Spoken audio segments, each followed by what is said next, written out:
February 16, 2022, called the Finance Committee meeting to order. There are no public comments on the page over on the paper, so I'm not going to read the policy for 903. I'll wait to see if there's anybody for facilities. We're going to start with Mr. Tim Kerr from PNC Capital Markets. Great. Thanks, everyone, and my apologies for not being there today. Unforeseen traffic accidents has caused a delay here, but hopefully everybody has, or it's up on the screen, the summary of sale for your series of 2022 bond issue. That issue we priced last month on January 19th, and it is actually scheduled to close tomorrow, around 10 a.m. tomorrow, so perfect time to go over everything. If you are not familiar, the transaction went very well, and it was very well timed. As you'll see on the first page, that's kind of a overview of the transaction itself, along with kind of a market summary. Some things I want to highlight are the financing results there, kind of midway through the page.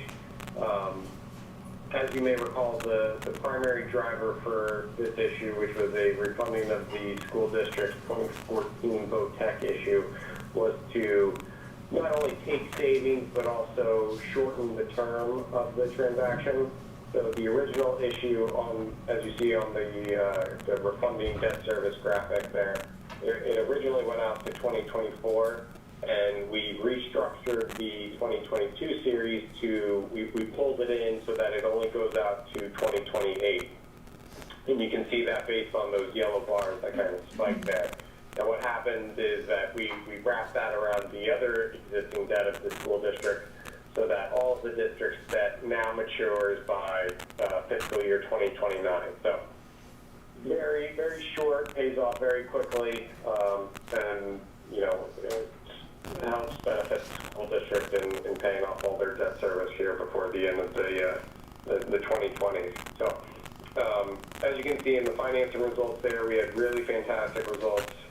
Your arbitrage yield, basically what you're going to be paying on those bonds all in, comes in at a 1.09, which is essentially free money. Yeah.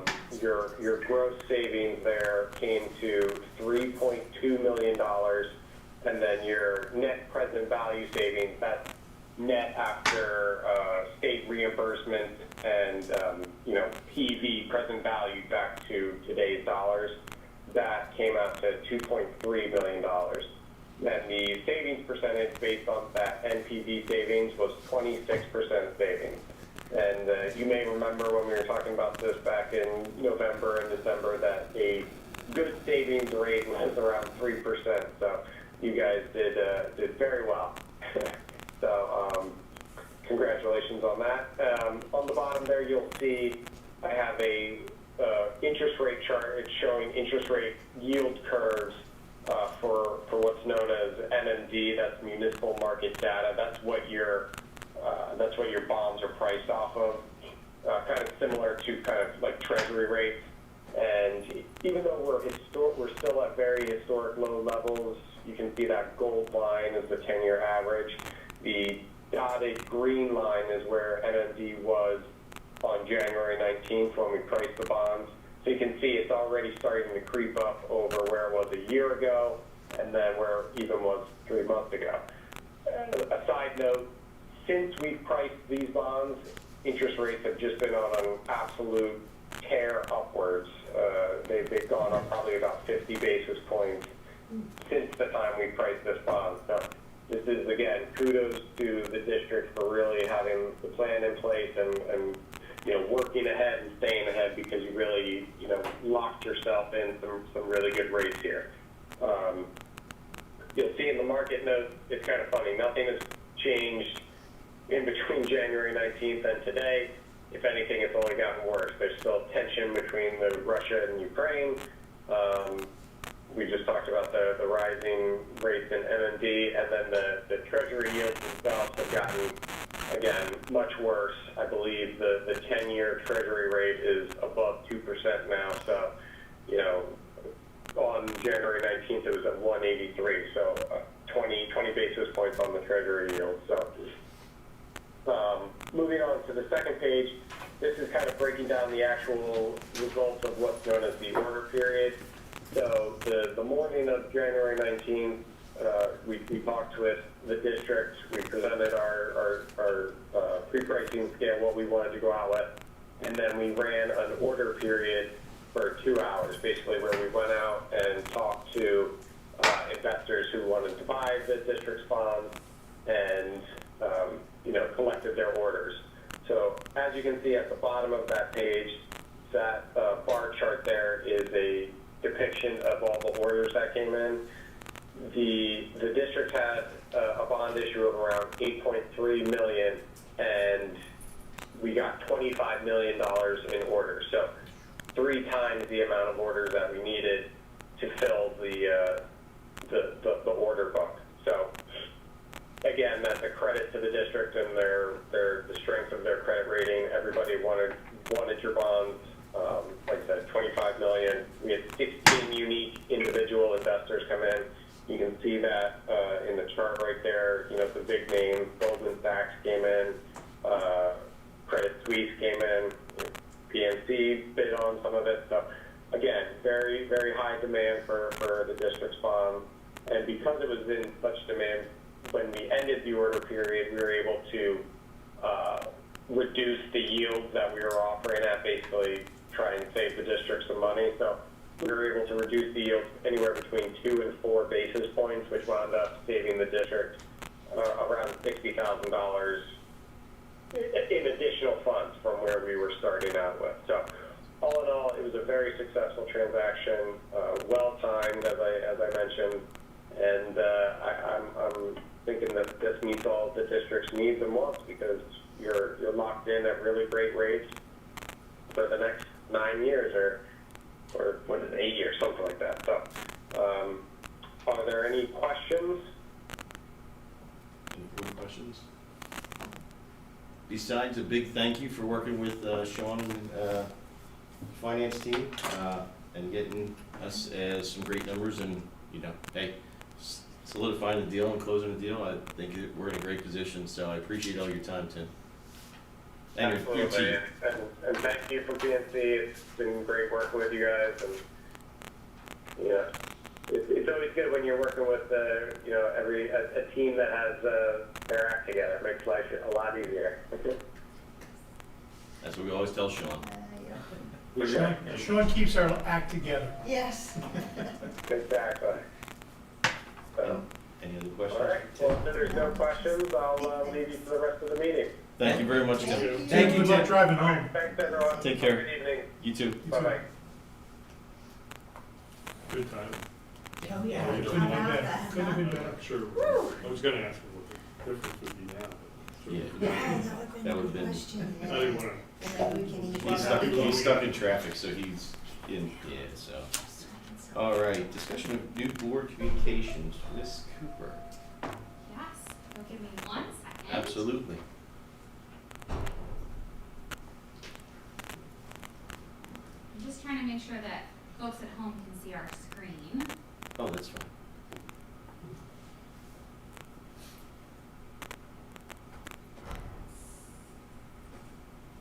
Chester, you let me know when I can try. Try it, give it a try.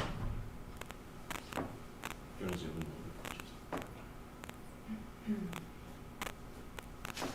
Okay, there I am. That's not her. Oh, that's not her. No, that's okay. That's not count. that's the difference. And then that's site logic. Okay. Thanks, Chester. Sorry, it was on my end. So I'll just, everyone at home can see our screen now.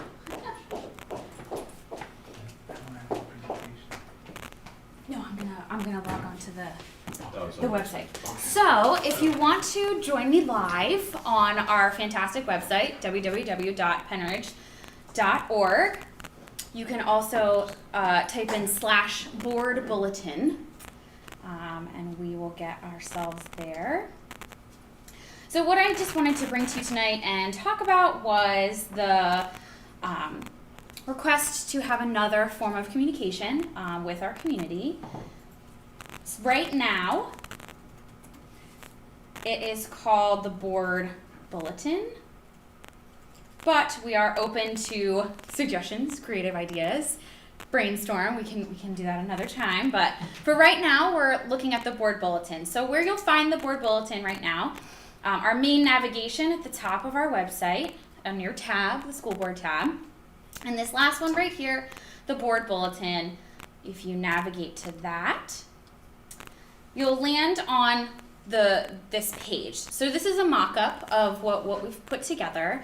You'll land on the President's Welcome. So this is a spot where we can just, let the community know who you are, what you do, what they will find on the board bulletin, your roles, your responsibilities, committee meetings, board meetings, lots of the common questions that you all get. It can be very short, 1 to 2 paragraphs. It doesn't have to be super long, just enough to say, hey, this is who we are. Then we'll navigate to board updates. This is where a summary of the most recent meeting will live. So right now you can see I have January 2020. I know we had a special board meeting in February, but we used January as our mock-up. We put in here that this page would include brief 2 to 3 paragraphs highlighting big ticket items at the board meeting. So I'm not sure if we've talked about this, but Nancy Chenoweth always sends out the approved motions. So after every meeting the next day, she sends, hey, this is what was your trip to Peru was approved. So that everyone in the community knows, all users, everyone in the district knows. But we'll also link them here under approved motions just so that everyone has access to them. We'll also link the video, so I'll link the live stream that lives on the YouTube, but hey, I'm just looking for January, I just want to know where this is, so I'll click there. And then of course the agenda. The minutes will have to wait, right, until the next board meeting, so they'll always be a month behind on the minutes. But here really the main part of this page will be this opportunity for you to discuss or provide clarification or follow up on topics discussed at the board meeting. You can always click to contact the school board. So if I click here, I don't know if I'm linked, but it will take you right to, if we were connected to Outlook, this would take you right to your email. I'm sure, thank you. And then if I want to see past meetings, I'll click on all 2022 board meetings. Now, next year, this will be 2022, 2023. So we'll, follow the calendar year. Here I can see all of the meetings. So if I want to, navigate to the December meeting, right? I want to see who, what board members are responsible for what committees. I'll go to December if I know that's when that happens. You can expand all. So right now there's nothing in February, but what would happen is that brief summary that we agree on, that we write, and then just a link to all of those things will live here. So this was kind of like our archive. So the main meeting, the most recent meeting, will live on that splash page, but then everything else will move to this archive page here. And then we'll do the same thing with the committee meetings. So if I click on committee meetings, I'll see all of those January committee meetings. We'll only link the meetings that happened. So like if we don't have a personnel meeting or if we don't have a technology meeting, we wouldn't link that here. But we would have all the meetings that happened during that month. And then this is another spot to comment on what specifically was discussed. So at the curriculum meeting, the comment could be this meeting, we talked about Rock Band, we talked about that new course and what that offers our students, because that's really kind of one of the fun highlights, right? Another highlight would be the personnel committee. This meeting included the introduction of Dr. Alyssa Woloff and Eric Daney. This is like those higher level topics that if I'm a community member and I just want to know, hey, what was the big thing that happened at curriculum, I can peek here.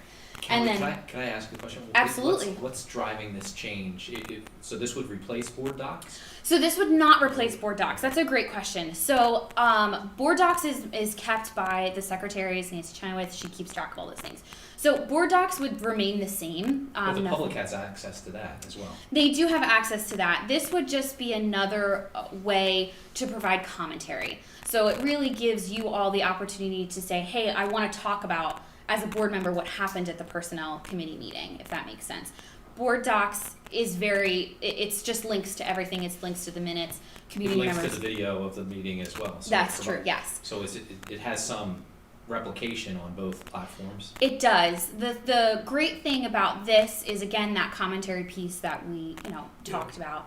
So I was the one that brought this up originally. I think we need a way to communicate with the public besides emails from Dr. Bolton answering each thing, and also tell them what we're doing as an organization. We don't let the public know. You have to make it easy, because most people aren't gonna go through Board Docs. Mhm. To find, it's there. Granted, this information is there. Most people won't spend that time. And this is a way of communicating with the whole public. Yeah. And then in the interim, the one thing I wanted to bring up was, there should be a method also in the middle of the month when we need to communicate something that was, maybe a controversy or something, we could send out updates as opposed to battling it out in the paper and editorials and these type of things where we bog down. Sure. I think it's a way of being more transparent and letting the public know what we're doing.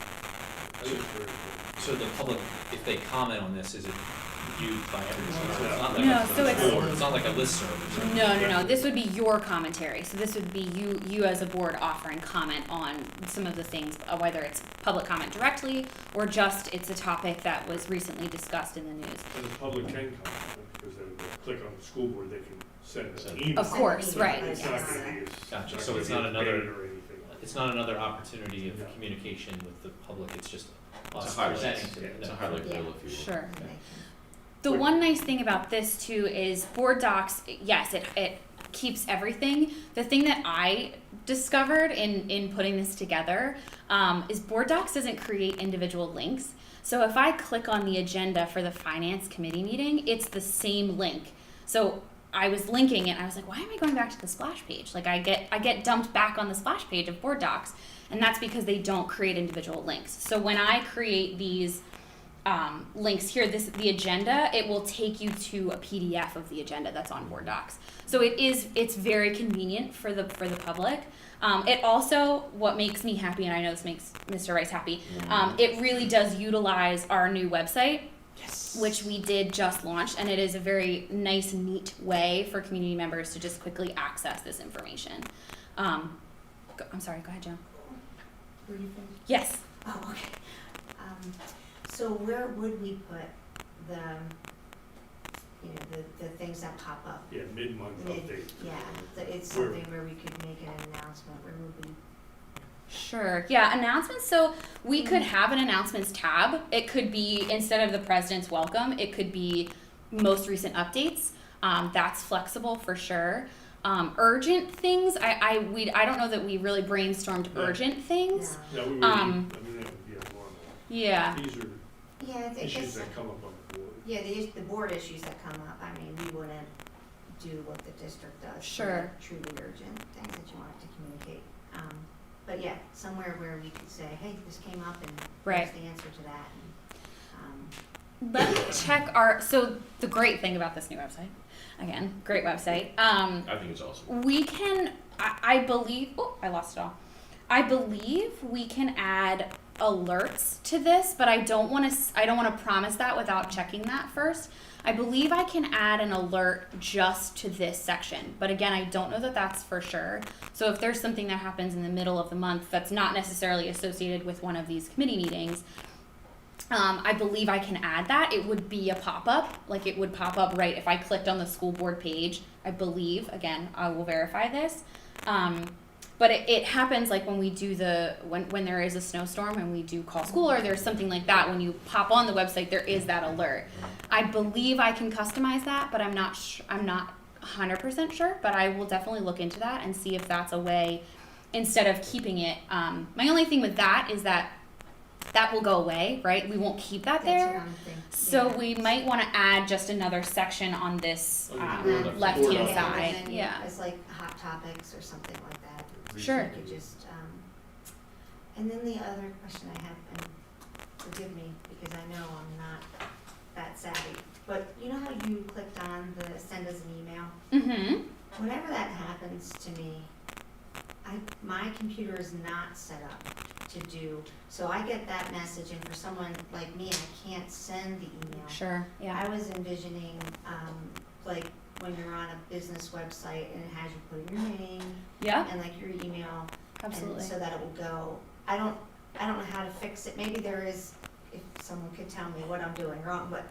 whenever I get that message, I get lost, and then I have to go back and find the person's real email address and write an email, so. Yeah, so what I can do is Nancy Chenoweth, who built your school board section and kind of takes care of you guys, she has under school board members just a list of your contact. So if for you, Joan, I could put the email the entire school board, so I can make it a little clearer that that's the link to the email. That's an easy fix. So this will work both. So like I could click on this hyperlink and it would send me to Outlook, but I could also copy and paste it too. Okay. So any other questions? I think it's great. I think it looks good. That'll be good. Yeah, I think it's good. I think it's a nice, easy way. It utilizes our new tool and just streamlines communication. Awesome. Thank you. Thank you. Questions? Thank you, all. All right. Bucks County Intermediate Unit Budget. That's gotta be you, Mr. Dawn. Yeah, so, each year, each school district in Bucks County, gets the IU budget and is asked to vote on that budget. And it's all in school code, the reasons why we do it, it's all in school code. But each district votes on the IU budget, and the part that of the IU budget that's voted on is the programs and services and instructional materials and research services budget.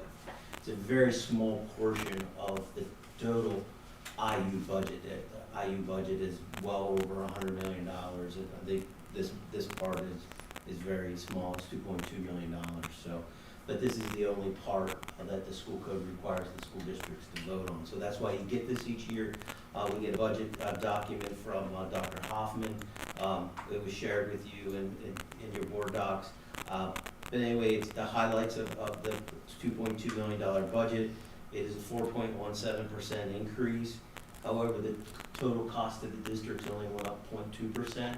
So the IU's finding other ways to get that other money through entrepreneurs that or different programs that they're making money on to fund this budget. So the district's shares are on page 44 of this budget. If you did want to see that, Penridge's total cost is $79,883 this year. It's actually reduced by $636. And our contribution is made up of two things. One is a contribution by withholding, which is again part of the public school code, which is the formula for each school district in an IU contributes so much towards that IU. And that money is actually taken from our basic ed subsidy and sent directly to the IU. We have really no say in that. It's part of school code. And the other part is the purchase services that we buy. And from this budget, we purchased the library materials services. And that cost is actually went down this year. It's $32,750. So that's where our small savings of $636 is in that part. So that, in a kind of a nutshell, is the IU programs and services budget. But there is a lot in here that if you have been interested in looking through it, and if you have any questions, please just send them to me, and I'll get you answers from the IU. Is it $100 million? Yeah, their total budget, I think, they're So well that's over, all- they're well over 100 million. They have so many programs that they're running for the state and different federal programs and so forth that they're well over $100 million organization. So part of it, do we have to vote on, or just the other stuff? Yeah, it's just Doing other things with the IU. Is this small part of the IU budget, that's their programs and services budget. And basically, the school code says that it's sending districts in an IU, the districts within an IU have to approve that budget. And it has to be a majority of the district to approve it and a majority of the school board members within those districts that approve it. But, so if we didn't, or if the school districts didn't approve it, they couldn't do this small part. So it's, but everything else they do, the districts don't have to have any part in any say in that, so it's interesting. So, But you still have a choice of working with the IU for all things, or. oh, absolutely, yeah, and So yeah. so the total budget went up very small, but this one went up 4%.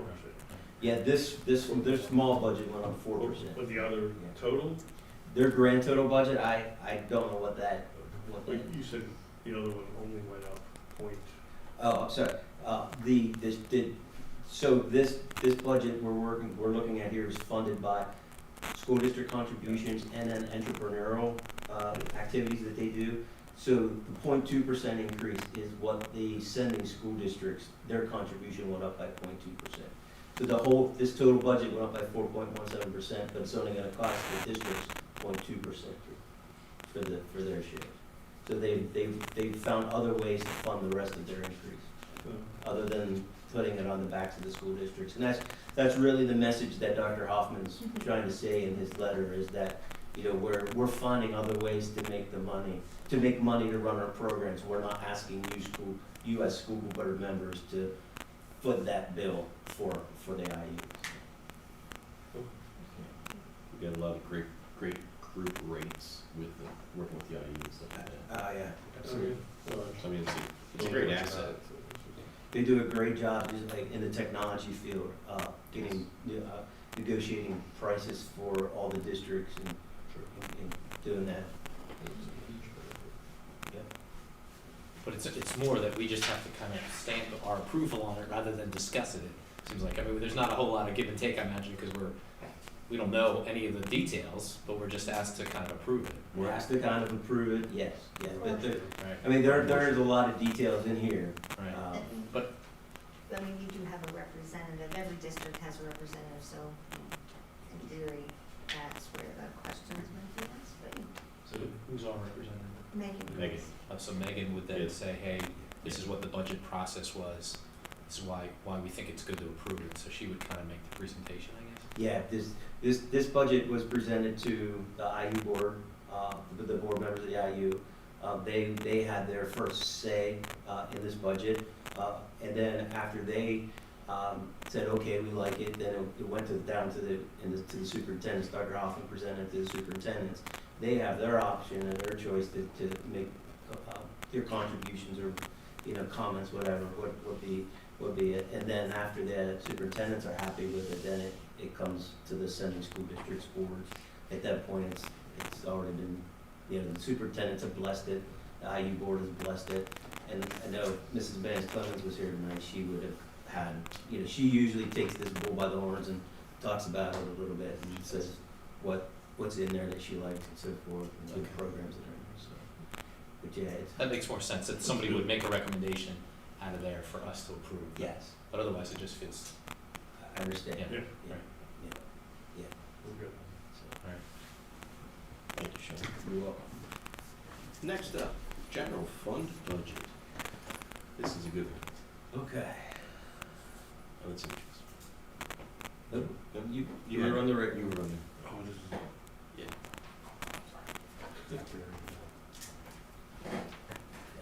So tonight I just want to give you a little bit of an outlook, of kind of a budget kickoff for next year. I'm not really getting into 22, 23 numbers yet. We'll have those in March, but I'm going to give you a little bit of an idea of where we came from, what the 2021 fiscal year, how it ended. I know you had the audit report last month from the auditor.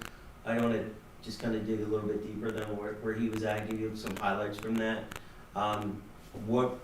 What we are using the 2021 positive budget variance for.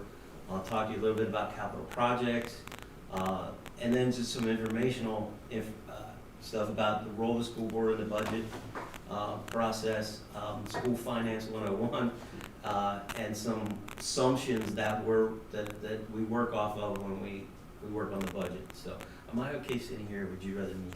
You can sit wherever you want. Okay. I'm just trying to stay out of the way so I don't. Okay. So the first thing I want to show you is just the revenue and expenses from last year's budget. We shoot for that 1 to 2% on each side, revenue and expense, that variance. We're hoping to be to the positive side, 1 to 2% on each side of that. And this year was great. We landed in that on both sides, for a total of variance of revenues over expenditures of about $4.1 million, which put us in that 2.88% range. So we were right where we usually like to be for budget variance. A better year than last year. The year before, as you know, COVID hit in the last 3 months of that fiscal year. We took a real big hit at the end of that year in our revenues and also in our expenditures, because we had to react really fast and put a lot of stuff in place really quick to be able to educate the kids at home. So we had a lot of expenditures that we weren't really planning to have. And we saw an immediate impact in our interest revenue and our earned income tax revenue hit really fast at the end of that fiscal year, and it hit pretty hard. So, and that budget variance in that end of that 1920 year was only positive 1.5 million. But we would have been looking for that $4 million that year also. So, general fund balance. 1920 to 2021, we are still in a good range. We're at 6.9% of unassigned fund balance. We are allowed to be at 8% per the school code. So we could add to the unassigned fund balance if we wish to. We have some room. The changes really in the fund balance is, you can see that as a negative 1.494 billion. Don't be alarmed by that. That is the 1920 fund, or 1920 excess of revenues over expenditures. If you remember, we decided to put that in assigned fund balance at the end of 1920, and we said, if we need this, we don't know what's going to happen with COVID in 2021. We're going to put this in assigned fund balance. We're going to use it if we need it. We didn't need it. We ended up with a surplus. So what we did was we took the 1.4, almost 1.5 million, and transferred that to capital projects fund, and that was what we said we were going to do with that money. So the actual transfer to capital projects was the 4.1 positive variance plus the 1.5 million. Okay. So capital projects fund, we set up a capital projects fund in the district basically to fund those projects that are too large for the general fund budget. Also, our goal is to not have to raise taxes for those projects and not have to borrow money for those projects.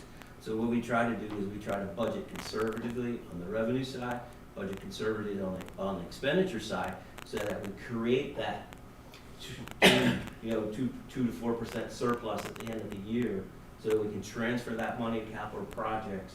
And then that's the money we use to continue to upgrade buildings and do maintenance projects and so forth. So that's the goal of our capital projects fund, is to have that money in place and to not have to borrow that money and have additional debt payments to make. Because what we're trying to do within the general fund budget is have enough money there to pay for those costs like retirement, special ed, charter school costs, all those costs that are put on us by the state that we have no say in. We have to pay them out. So that's the goal with the capital projects fund. So where we're at with capital projects, you can have a look and see what our transfers in have been over the last few years. We're trying to trying to be in that $3 to $5 million range. You can see in 1920 was 0, so you can see our capital projects balance drop considerably at the end of 1920 because we weren't able to put anything back in. In 2021, at the end, you can see the $5.6 million transfer in, which was the variance plus the money from the year before. So we're back up to about 18 million at the end of 2021. And then we have, and we have the next year's, I'm good, Chester, thank you. And then what we're looking at is what we have laid out for the next 4 or 5 years as far as our plan for capital projects expenditures. And this is the plan we have put in place with our partners from SiteLogic, and our projects that we have listed out. The board has seen them a number of times, and you'll see them again tonight. Those projects of our plan out. And I have a small transfer number in there, and hopefully we do better than that each year. But you can see kind of where we go out, and you can see out in 24-25 where the debt service drops off. We go from about $13 million in debt service down to about $6 or $7 million in debt service. So you can see that that money is able to then be transferred to capital projects, and that's a place in time where we will have additional funding that we can start to look at nice bigger projects that may cost more money that we may want to do. So the future is bright. We just need to work our way through the next couple of years through the capital project. Okay. So, okay. That's the scene. That's the scene. Okay. So roll the school board. Can I ask a question on the Yeah. capital projects? Yeah. The money that came from the pandemic, can some of that go into that? Or is that a separate, I mean, it's probably in the general fund right now, but is that stuff that is allowed to do that? So the money that came from the pandemic, certain funds in ESSERS 3, ESSERS, some of the federal money, you can use that for some capital projects. Anything that has to do with making the environment safer for to be in school. So school districts might use that money for HVAC, things like that, air quality control, things like that. We've not chosen to go that direction. We've chosen to go and pay for educational expenses for the kids with those monies. And you've seen those budgets from Dr. Barczyk and so forth. But what really has happened, and it's kind of a flow down through method, where in the end, if we're getting extra dollars that to pay for things that we're doing educationally, that sometimes allows other general fund dollars not to be spent, and they kind of flow down to the end, and then in the end they kind of move their way over to capital project. So not in a direct fashion is that money helping us with capital projects, but it is helping us offset other costs that we would have for the pandemic that allows us to have those surpluses. Yeah, because if we didn't have those monies, those surpluses would be eaten up by the things that we've had to do to have school open during COVID. So. Okay, well, roll the school board and the budget. I'm not sure why I'm getting double credits.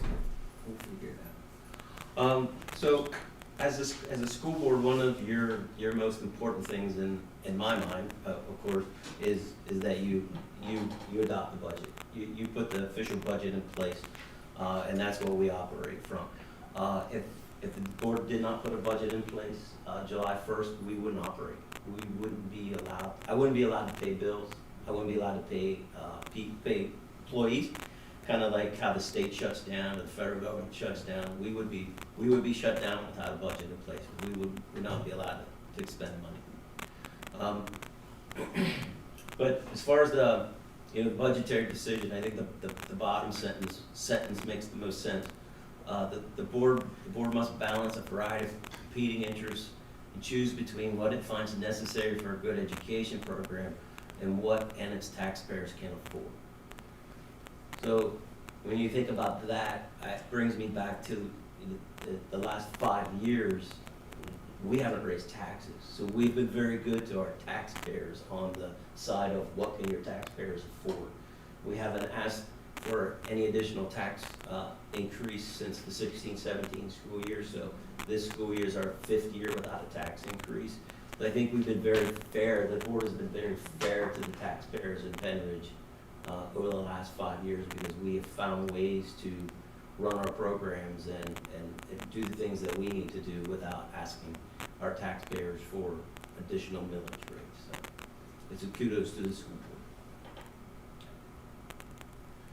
So budgeting, again, it's one of the most important functions. It's how we show our price tag, or what we explain what the price tag is for the programs that we have. That comes through the budget. It gives you as a school board to put your influence on what happens in the school district. You approve the programs, you approve the money to run the programs. You're putting your stamp on what happens in the district through your approval of the budget. And what's in and what's not in the budget is your stamp of how we operate. So as far as the budget goes, it does a lot of things, but it really tells our story to the public, and it shows them, it identifies to the public where our money comes from, local, state, federal dollars. It shows what programs cost. You can look at our budget and you can see from our budget what we're gonna spend on special education in a year, what we're gonna spend in regular education, what Kelly's gonna spend in operations, what the business office costs. That's all in the budget. So it really tells a story of what is happening in the district, what we're using our community's money for, and how we're using it is a very important message that we send through the budget.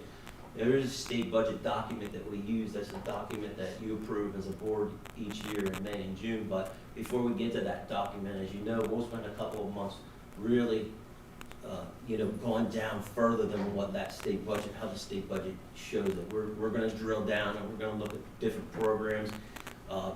Budget heads are going to be in front of you, presenting their budgets to you, from Kelly with operations to transportation. The assistant superintendents will be in front of you.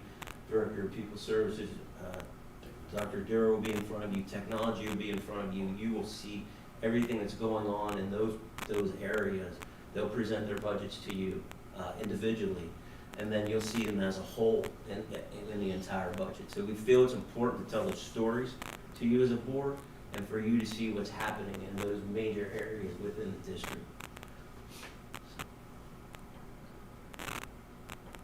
So again, the budget's not just a collection of numbers, but it's an expression of our values as a school district, from the school board to the administration, down through the teachers, principals, what they've asked for in their budgets, what they've put in there, what you've agreed to what your vision is as a school board. It is our expression of our values to the community. So a little bit on school finance. We are required, there's a lot of school finance that's required by the state. It's in the school code. But basically, school finance budgeting, it's two sides of it. You have the expenditure side, what we're going to spend the money on, how we're going to educate the kids, what we're using the money for, and the other side is how we're getting the money, where it comes from. So those are the two pieces of the budget. They got to come together and meet to have a balanced budget. They got to equal. So those are the two pieces. So as far as the accounting world goes, we follow the state accounting manual, and basically the state accounting manual gives us buckets where we have to put our expenditures.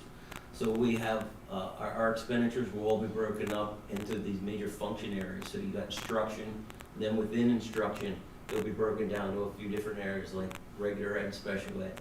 And then there's support services, and there's a number of support services that goes the whole way from your guidance counselors, your librarians, to your custodial maintenance. There's a wide range to your technology. There's a wide range of things that happen in the support services area. So it's everything really that's not in the classroom but has an impact on the classroom.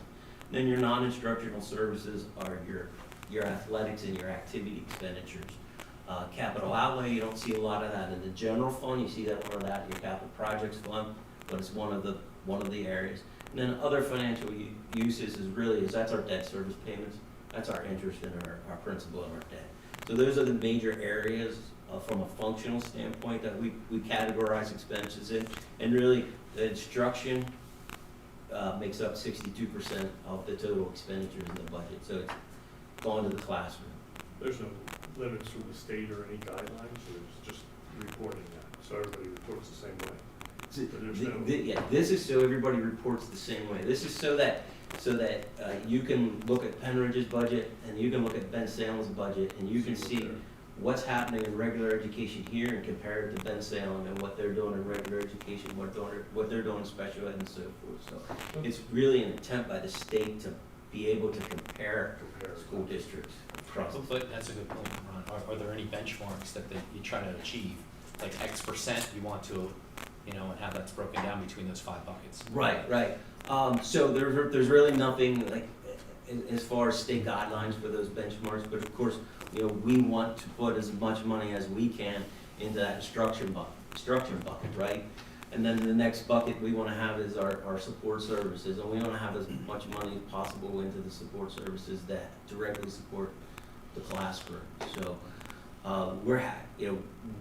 we're happy that we have 62% of our budget going directly to instruction. We would be probably happier if it was 64. We wouldn't be as happy if it was 60. But so we're always trying to get more money into the instruction, and we've seen that grow over the last number of budgets, where we have actually seen our instructional number go up as we're trying to, you know, we look at the whole onion, right? And we try to get the most money into the center of the onion, which is that's the kids. That's in the classroom, and then these other functions just surround it. You know, we don't want to pay a lot of money in debt service, principal and interest and bonds. We want to lower that. We don't want to borrow more money. We want to lower that because we know when we lower that, we can put more money into the classroom. So that's our philosophy. But there's no rules or there's no. You'd think there'd be almost some standard that people shoot for to know, are we in the range or outside the range of acceptable, Right. you know? Yeah. Yep. There's lots of different philosophies, so when you hear, when other districts talk about how they spend, it is wild. Yeah, I was gonna say, we're I don't in know a if very they- good situation where we Yeah. focus, I mean, 62% of the funds going directly to students. Kind I of mean, stunning sometimes. If you think about it, I think that's a really good number in comparison. It would be an interesting effort. I thought a lot that you and Dr. Bolton should have a clinic about how did you, because it was Sherry, Dr. Thompson and I that we were on a Zoom meeting and you know, these other school districts were talking and it was like, well, we'll do this and we'll worry about how to pay for it later. And Sherry and I go across the Zoom talking about each other, like, wow. You know, Yeah, we're fortunate to we're have very fortunate. good planners and. You'd think if all the districts report the same buckets, somebody could do pie charts or something and say, Yeah. where do we compare relative to the other They districts should. in Bucks County? They should do that. Yeah, and there is a lot of information on, you know, PDE's website with, about statistics for school districts and how much is spent on instruction and so forth. So somebody at PDE is doing that, and they have a job to do that. It's good information, you know, to look at. But, you know, it's Mrs. Cullen, you talk about that, but you know, what you said is exactly what happened to us in March of 2020. Mhm. When COVID hit us, it was like, Do it. we just have to do this. We just have to figure out right now how to educate kids at home and get what we need to do it. We'll figure out how to pay for it later. Yeah. And that was the mentality we were running on for, you know, And in for a that couple of weeks. It instance, was like, yeah, We were it very makes fortunate. sense in that case. I was gonna say, we were very fortunate, we had switched over the year prior to one-to-one from 6th grade through 12th grade, so we're very fortunate in the sense that everybody had a laptop, that they could work remote, so timing was perfect. And I think we're a rocking school district, so. I mean, No, yeah, I agree. And Well- being responsible allows you to do those Yes. emergency things. absolutely. We don't live every day by fire like that, but we were capable to run by fire at that point when we needed to. Did everybody, I'm interested in that too, but did all the homes have internet that they could log in, or how did you work through those Yeah, issues? so not every home did have internet, and So how did we work around that? we were purchasing hotspots, You were, and we were certain families that needed them. We were providing hotspots so that the kids could log in. We had talked about putting buses out with hotspots in the buses in different areas, but we didn't have that many. We were able to just do it with, you know, Individual these few- hotspots. Yeah, Okay. individual hotspots for these certain kids. So yeah, it was. No, that's great, that's great. Okay, then after you look at functions, the next breakdown that we have to follow is by object. So when we look at instruction, then we're breaking costs down into salaries for teachers, the benefits for teachers, so then contracted services, property services, other purchase services, supplies and textbooks, equipment, other catch-all category, and debt service. So really, each one of those areas then is, like I said, is within every function. So we have our major buckets and then our sub-buckets within those major buckets. So, and then this area, I don't think it's any surprise, but salary and benefits represent like 74% of the budget from this area. That's where we could In my experience, it is that 3/4 is basically, So, cost factors, some examples, some things that you as a board can control. You can control the staffing within the district, the class sizes within the district, facilities, cost for facilities, and so forth. What you choose to do there, you have some control over, collective bargaining units, contracts. You get to negotiate those contracts, so you have some control over that through your negotiations. And non-mandated programs, so anything that's non-mandated by the state, you have the authority as a school board to have that or not have that. So those are some areas that you have control. There are also areas that you have no control over. The first one is PESERs. You have no control over PESERs, and it costs us $26 million a year. Yep. That's currently what our PESER bill is. Now, we get half of that back from the state, as they share in it, but our budget line, our total PESER's cost and our pension cost is $26 million. So there's another slide lower that I'll show you that you can see how that has. And is that based upon just something the state does from a calculation standpoint, or is it based upon? Each year, PESER's sets the contribution rate for the next fiscal year. They usually set that in December. We are at 35.62, or in that range for next year. We're at 34.94 this year. So it has, and I'll show you a chart, but it has skyrocketed. But it is about a $26 million cost. Charter school tuition, the tuition rate for charter schools is set by a formula in the school code. We have no control over that. We have no control over who goes to a charter school. We have no control whether we pay regular ed tuition rate or special education tuition rate.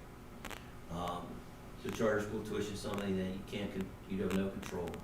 And is that contingent on how many kids within your district then go to the charter school, or is it again set by the state that they just? Set by a formula. The rate, the individual tuition rates is set by a formula, so every school district in the state has different tuition rates for their regular ed and their special ed kids that go to a charter school, cyber, or brick and mortar.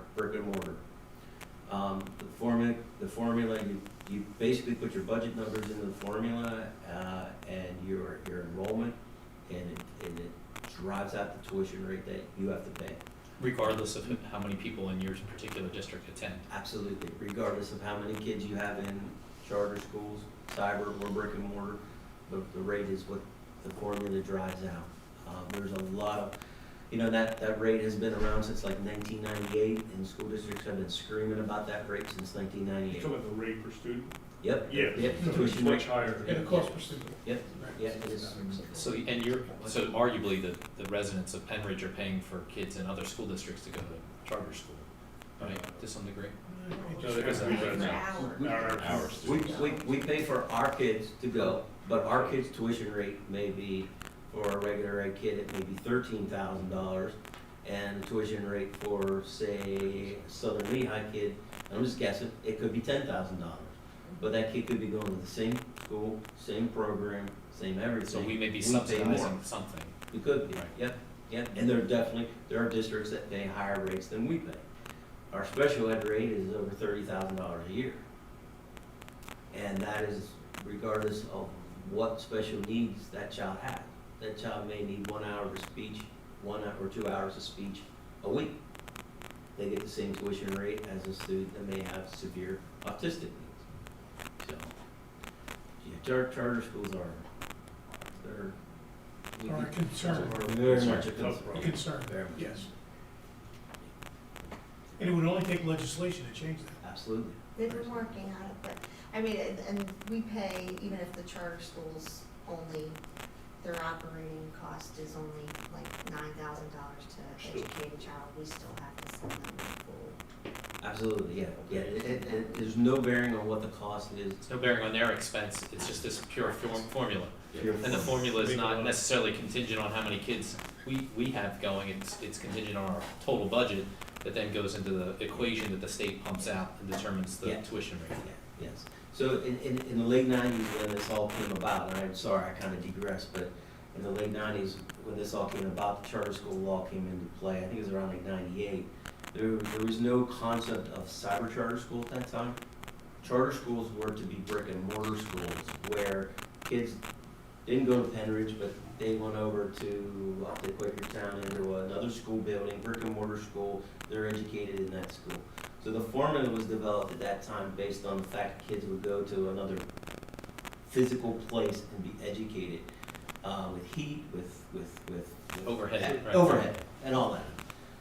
And then someone came up with the bright idea, let's do this online, and they came up with cyber charter schools, and their cost was maybe a third of what it costs to educate a kid, but they still get the same. Yeah, there should be a distinction between that for There, sure. there should be, and people have been screaming about this for years. But in Harrisburg, there is the charter school lobby, and then there's the public school lobby, and they just are just fighting to do. I think that would be fair, the fairest thing. If it costs you $9,000, that's what you get, regardless of what. Otherwise, Penridge just. And then the rest people goes want into to make money. the state, It they can should- distribute it to the schools as, the way that they charge it to them, just refund it Right. at the same percentage. Yeah, that's interesting. It is. Now we know what gets Sean fired up Uh, though. No. Charter Me schools. too. Oh, I have to pay those bills, it's like, it's, but. Maybe you should open a charter school. Maybe. You know how much money it is. Yeah. They're virtual. Yeah. Other thing you have no control over is just your geographic location and what things cost in your area. Mandated programs that you don't control. Special education, you have no control over special education. It is what it is. The student needs what they need. And the English language development kids, that's mandated. There's no control over those costs. So, the PSERS rate, the charter school tuition, and the special education, those mandated costs have outpaced the subsidy coming from the state by, over the last 10 years, at least 2 to 1. And I have a chart on that from PASBO, our professional organization, that I can share with you when we get go down the road a little bit, of what that, what those costs look like. And those mandated costs not paid by subsidy are going back on the taxpayers, the local taxpayers in the school districts. So they're the people that are footing the bill for the things that we have no control over. There's mandates there. So revenue sources, our money comes from 3 places: local revenues, state revenues, and federal revenues. Our money, by the vast majority, comes from local revenues. By far local revenues. What percentage of that? We're collecting $100 million in local revenue out of a $144 million budget. So, about 30-ish, 35, between 30 and 35 state, the rest federal. Okay. And I'll have all those numbers for Sure. you that we'll go over. Yeah. What can we do if we need more money? We have the Act 1 index limit. We can raise real estate taxes by the Act 1 index limit, and we can borrow money if we need to, bond issues. Those are our 2 ways to get more funds. That we have control over. Some things that hit control or impact revenues, of course, zoning on tax parcels, trends in assessed values of real estate within your district. We saw, when the pandemic hit, and a lot of storefronts empty, that's when you see a lot of tax appeals coming. Because they're trying to get their tax bills lower because they then can get valuations that show the property is not valued as high, and they'll appeal to the court, and they'll get smaller tax bills. Or back to your other screen, are we limited in a bond issuance if it's only for a capital program as opposed to, you can't use it to fund operations, right? Yes, Okay. yes. Bond financing is for construction.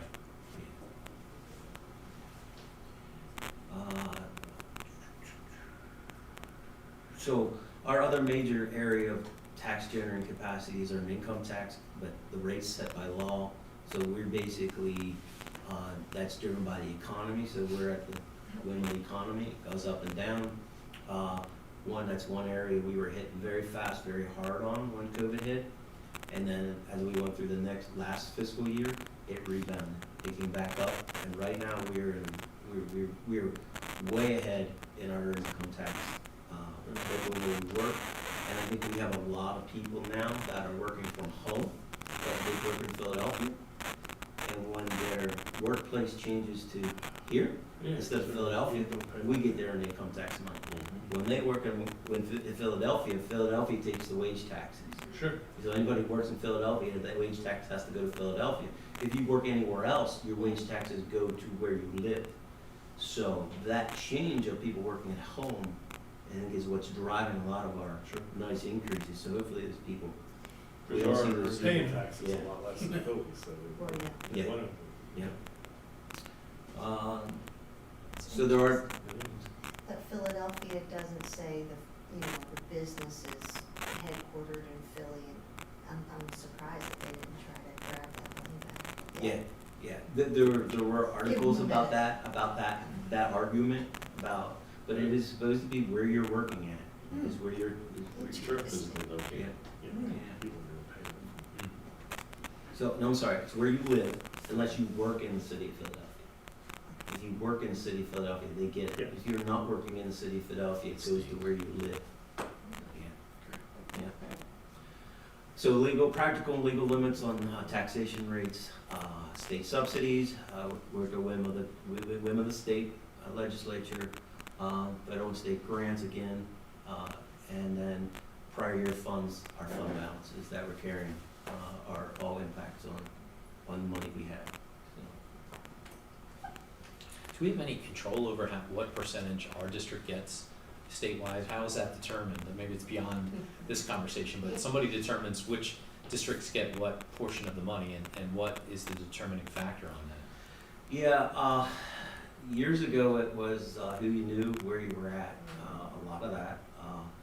The last few years there is a funding formula in place now for new money that goes into we will run through the formula. A lot of the formula has to do with your, of course, it's to do with the wealth of your district, the wages that are earned in your district, those values, your population of your students. Those are the different factors that go into this formula. So really, the wealthier you are, the less money you're going to drive out of this formula. And it's all a big pot, so as one district changes, everyone else changes.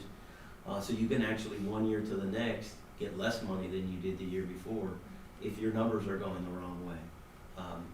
And does somebody look at, what the cost is to educate a student, per student in each of those districts? Because I see that sometimes where, we're saving this school district X number of dollars because, this is what we're doing. But I wonder, and I've even heard that some of the school districts that get most of the money, they're still, the amount of money they're spending per student is still much higher than some districts that are subsidizing them to provide that kind of money. So I'm not sure where the accountability goes with that, and trying to line that up, looking at what we're spending per student, maybe much less than what we're actually subsidizing some other districts that are spending a lot more per student, but they're not raising the funds internally. They're having to draw upon funds from other districts across the state. Right. Your where you're spending per student doesn't go into that calculation. They're really looking at your wealth in your district, your ability to raise revenue locally, and your number of students. whether your enrollment's going up or down, or, and your, so those are the major key factors in that formula. It's not looking at what you're spending or anything like that, if you're doing a great job or not, if you're, doesn't look at anything like that. No. And as you know, it's all over the news. I mean, a number of districts are suing the state right now. I mean, this court case has been around for probably a decade. They're suing the state over fair funding for education. So, and we'll see what happens in there. The state budget that the governor's state budget address he did this week, he wants to add $1.25 billion to the basic ed line. They have a lot of surplus. There's a lot of surplus right now. The Republican side came out and said that absolutely no way that's happening. Don't count on it, don't budget for it, don't think about it. So we'll probably look at what his $1.25 billion was gonna get us in the formula that where it is now, and we'll probably put 20% of that in, because that's probably about where we'll end up. So, and it's probably a pretty good guess of where we'll end up in the end. But it's difficult for us to budget whenever, I mean, I know the governor wants to do great things for school and fund them, but when there's no chance it's gonna happen from the other side of the aisle, it makes it harder on us to figure out what we're gonna get, because we're gonna be done with our budget long before they get done. And we have to have we have to be responsible in what we put in there, because we have to live with it then. So, okay, these are the different district funds that we have. We talked about, funds are, the general fund. General fund is where the vast majority of our operations come out of the general fund. When you approve the budget, you're gonna approve the general fund budget. Then we have a separate healthcare fund, for our healthcare claims. We're self-funded. We fund that on a monthly basis. We have a reserve there, in place, and that fund carries through from year to year. Capital projects fund, we've talked about that. We have a separate fund for food service. Food service operates in its own fund, on its own. It's a self-funded, self-supporting program at this point. We have student activity fund. Basically, we're a fiduciary for the kids' money. We hold the kids' money for them. They go through the processes of how they want to spend that money. And then we have a debt service fund, and really, debt service fund is just a paper fund. The money that we have for debt service is budgeted in the general fund, and then it kind of runs through the debt service fund on its way out.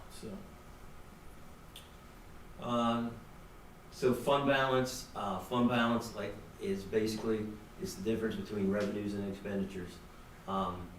It's just a governmental accounting term. It's a measure of net financial assets of the district. You want to have a fund balance that's adequate to cover emergencies. We're about 6.9% of $144 million.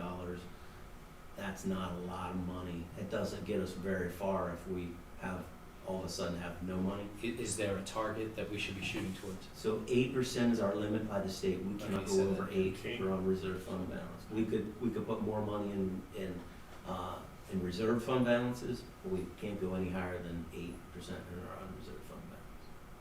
So you use fund balance for one-time events, and you don't rely on that from year to year as something that you're going to use for your expenditures. These are the different levels of fund balances, from non-spendable and restricted, the most constrained, they committed, assigned, and unassigned. Unassigned is the one with the 8% limit. The committed, assigned, and unassigned are the ones that the board has control over. Non-spendable is the value of our inventories and prepaid items. It's an audit entry at the end of the year. You have to put money aside as non-spendable for those items. So those are the different areas. The top is the most constrained. As you come down, you get to the unassigned, which has no constraints. The district can use that for anything it wants to use it for. And here again is the fund balance limits. We're limited to 8%. It's based on the size of your operating budget. So the smaller districts are allowed to have larger fund balances. It runs from 12 down to 8%.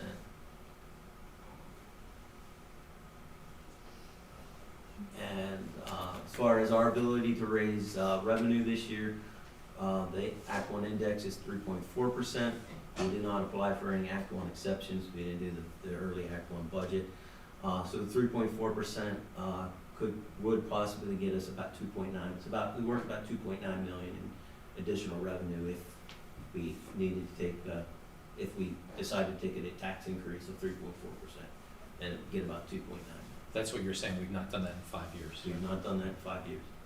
And the interesting thing about Act One, the index happens every year, might be 3%, might be 2%, whatever it is. If you don't take it, you lose it. You don't get a chance to go back and recoup those 5 years worth of Act One index increases. Sure. They're gone. It's from here forward. So is the other thing that you kind of have to be careful about. Once it's gone, it's gone. You can't recoup it. So if you do have something very large coming down the road that you're planning for as a school district, say you're going to build a new high school, you know you got to put the debt service in place for that high school over a number of years. You need to think about the Act One index and your ability to raise revenue to get to where you need to be down the road. So you might have to take it in pieces because there's a chance that when you get there, the index won't be enough. So things like that you have to kind of think about because you really are limited to your ability to raise taxes. Budget assumptions, this is basically from a salary standpoint, salary benefits of what we're building the budget from. 22-23 budget year, the Act 93 group, it's to be renewed this year. It historically has been about 2.5%. Miscellaneous, again, that's set each year by the board. It's historically 2.5%. We really have followed everyone else with those. The teaching and support groups, those contracts averaged out to about 2.5% each year, but each year they're a little different. But again, the average came out to 2.5%. So for 22-23 it's 2.19%. For teachers, 22-23 is the last year of the teacher's contract. So next January, that process will begin. And then support, it has 22-23 and 23-24 left on that. And you can see 2.41 and 2.47. So they were both 5-year contracts. The support is what was 1 year behind. So it's, we have 1 more year on that. What's the percentage? So you can see the percentages there for each year, but they average 2.5 over the life of the contract. But each year was a little different. 2.5% increase. Mm-hmm. I don't know what it was referring to. So it's salaries. Yes, I'm sorry, salary increase, that's the, yeah, that's what each year is. And this is the chart I was talking to you about a little bit earlier. This is the history of the contribution rate to PSERS. And you can see it kind of chugged along there for a very long time. About year 2000, it actually went to 0. One year there was, the only thing that was being contributed was the cost of the medical insurance piece. There's 2 parts to the contribution rate. There's the pension piece and there's the medical reimbursement piece. PSERS pays $100 a month to the retirees for their cost of health insurance. The one particular year it was so low, it was only covering the cost of that. Then what happened was, there were some things that happened in the legislature where the benefit was changed, the multiplier of the benefit rate was changed from 2% to 2.5%. That was done in Governor Ridge's ending days of his term. It was really a move that was made for the legislature, and the school districts kind of got tugged along with that. Then we had our first Great Depression type thing. Remember back in 2008, everything crashed, markets crashed.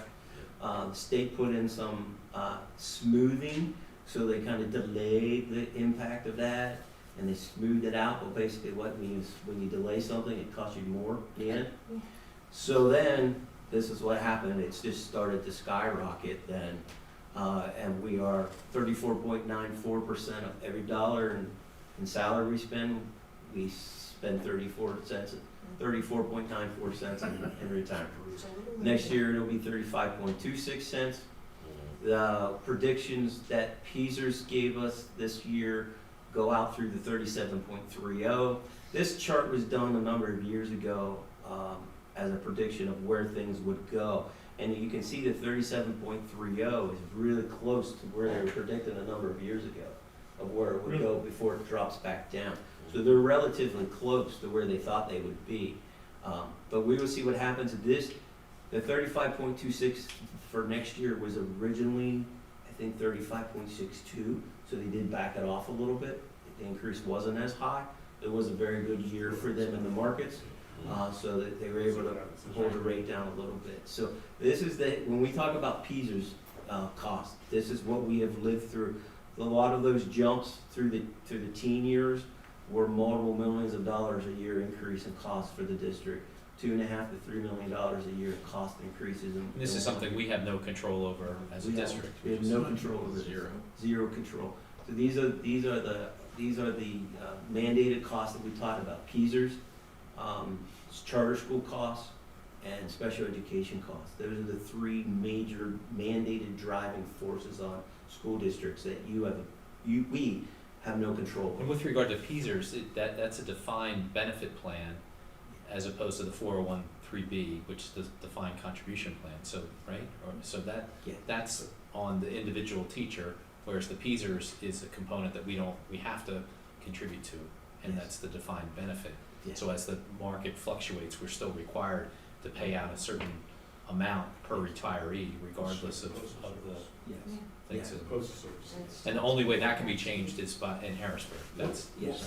What's the anticipated cliff in 10 years or whatever? Why is that dropping off as, So, when the people are So going? wishful thinking. So why this rate is so high is it's paying off the debt that occurred back in the, We weren't funding it. when we weren't funding.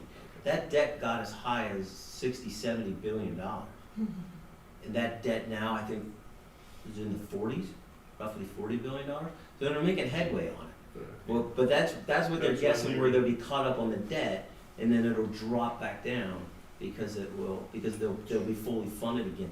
There was a time period where PSERS, before all this happened, was 100% funded. okay. 100% funded.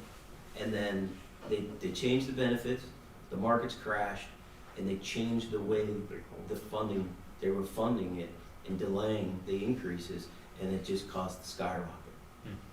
And, yeah, we used to say, PSERS was spiking, and our professional organization, people, this is not a spike, this is a launch, and it's gonna stay for a long time, really, really high. So, the betting in within our group is we stand around at our conferences and say, hey, do you think we'll hit 40 or not?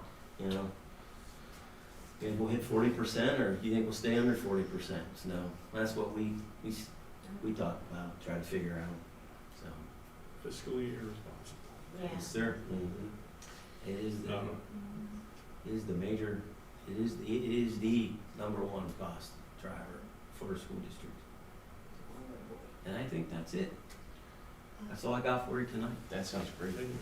So, With the exception of those- so next month we'll actually get into 22-23 budget numbers. We'll start Awesome. looking at that, okay? And I'm sure they look good. One day at a time. Thank you for that. Thank you, Sean. Yeah, Sean, that was helpful. Very informative. There's a million other questions I would ask. It's, They'll come up. 3.2 million questions? Yeah. Yeah, I do wanna say though, but going back to the not raising taxes and being, budgeting conservatively, that people will say, well, you don't wanna always do that because you can get yourself into a pickle, but I think we should emphasize how we've been responsible, and there is that, the money set aside for the capital projects that are going to take care of, our buildings and everything else, so I just wanted to make sure that that was known, that we're just not, that's being penny wise and pound foolish, I can't remember And what the there's- phrase is. That's the kind of thing that should be on the board. Right. And there's- That's kind of updated that isn't really talked about at school board meetings, but I mean, it's something that we should share with the public, that we are being fiscally responsible. We don't really have a good way of getting that out. and, yeah, I go back to the one gentleman that came to the meeting last month, and he said, oh, by the way, I lived here 5 years, and Thank you. you've never raised my taxes, thank you. So, Once in a while. but the thing is that when we when we do get to the pickle, Mhm. we gotta realize we're at the pickle as a group, and then we have to react, and we have to be Well, you'll willing pay to. for it later. Yeah. If you don't, your buildings will deteriorate and you'll end up spending more money Yeah. later. So. Because if we don't raise the revenue that we need, that money at the end won't be there anymore, Mhm. and that money for capital projects will go away. Yeah. And so it's either, and then we go to, if we're gonna do it, we're gonna have to borrow money, and that's something we don't wanna do, so. And we're close to that debt drop off, Mhm. but we have a few more years to go. 28, 29, 20? 22, The debt drop off is 2 more years. sooner. 2 more years. Yeah. The Then debt-free is 20. Debt-free is 20, yeah, that's one thing, debt-free. Budget that pay. That's what Sean's thinking. Mhm. Yeah. So- Debt-free, right? So our revenue goes up every year, right? Yeah. There's more tax base, there's more development, so it rises every year. Yep. What's the trend 5 years from now? I mean, you're looking at a few years, but at what point do we, maybe don't grow so much in tax revenue that we gotta start looking at other sources? Yeah, that's a great question. You know, we try to keep track of the planning in our school district as far as developments and so forth. Get that information from the townships. Try to estimate what that growth looks like to us.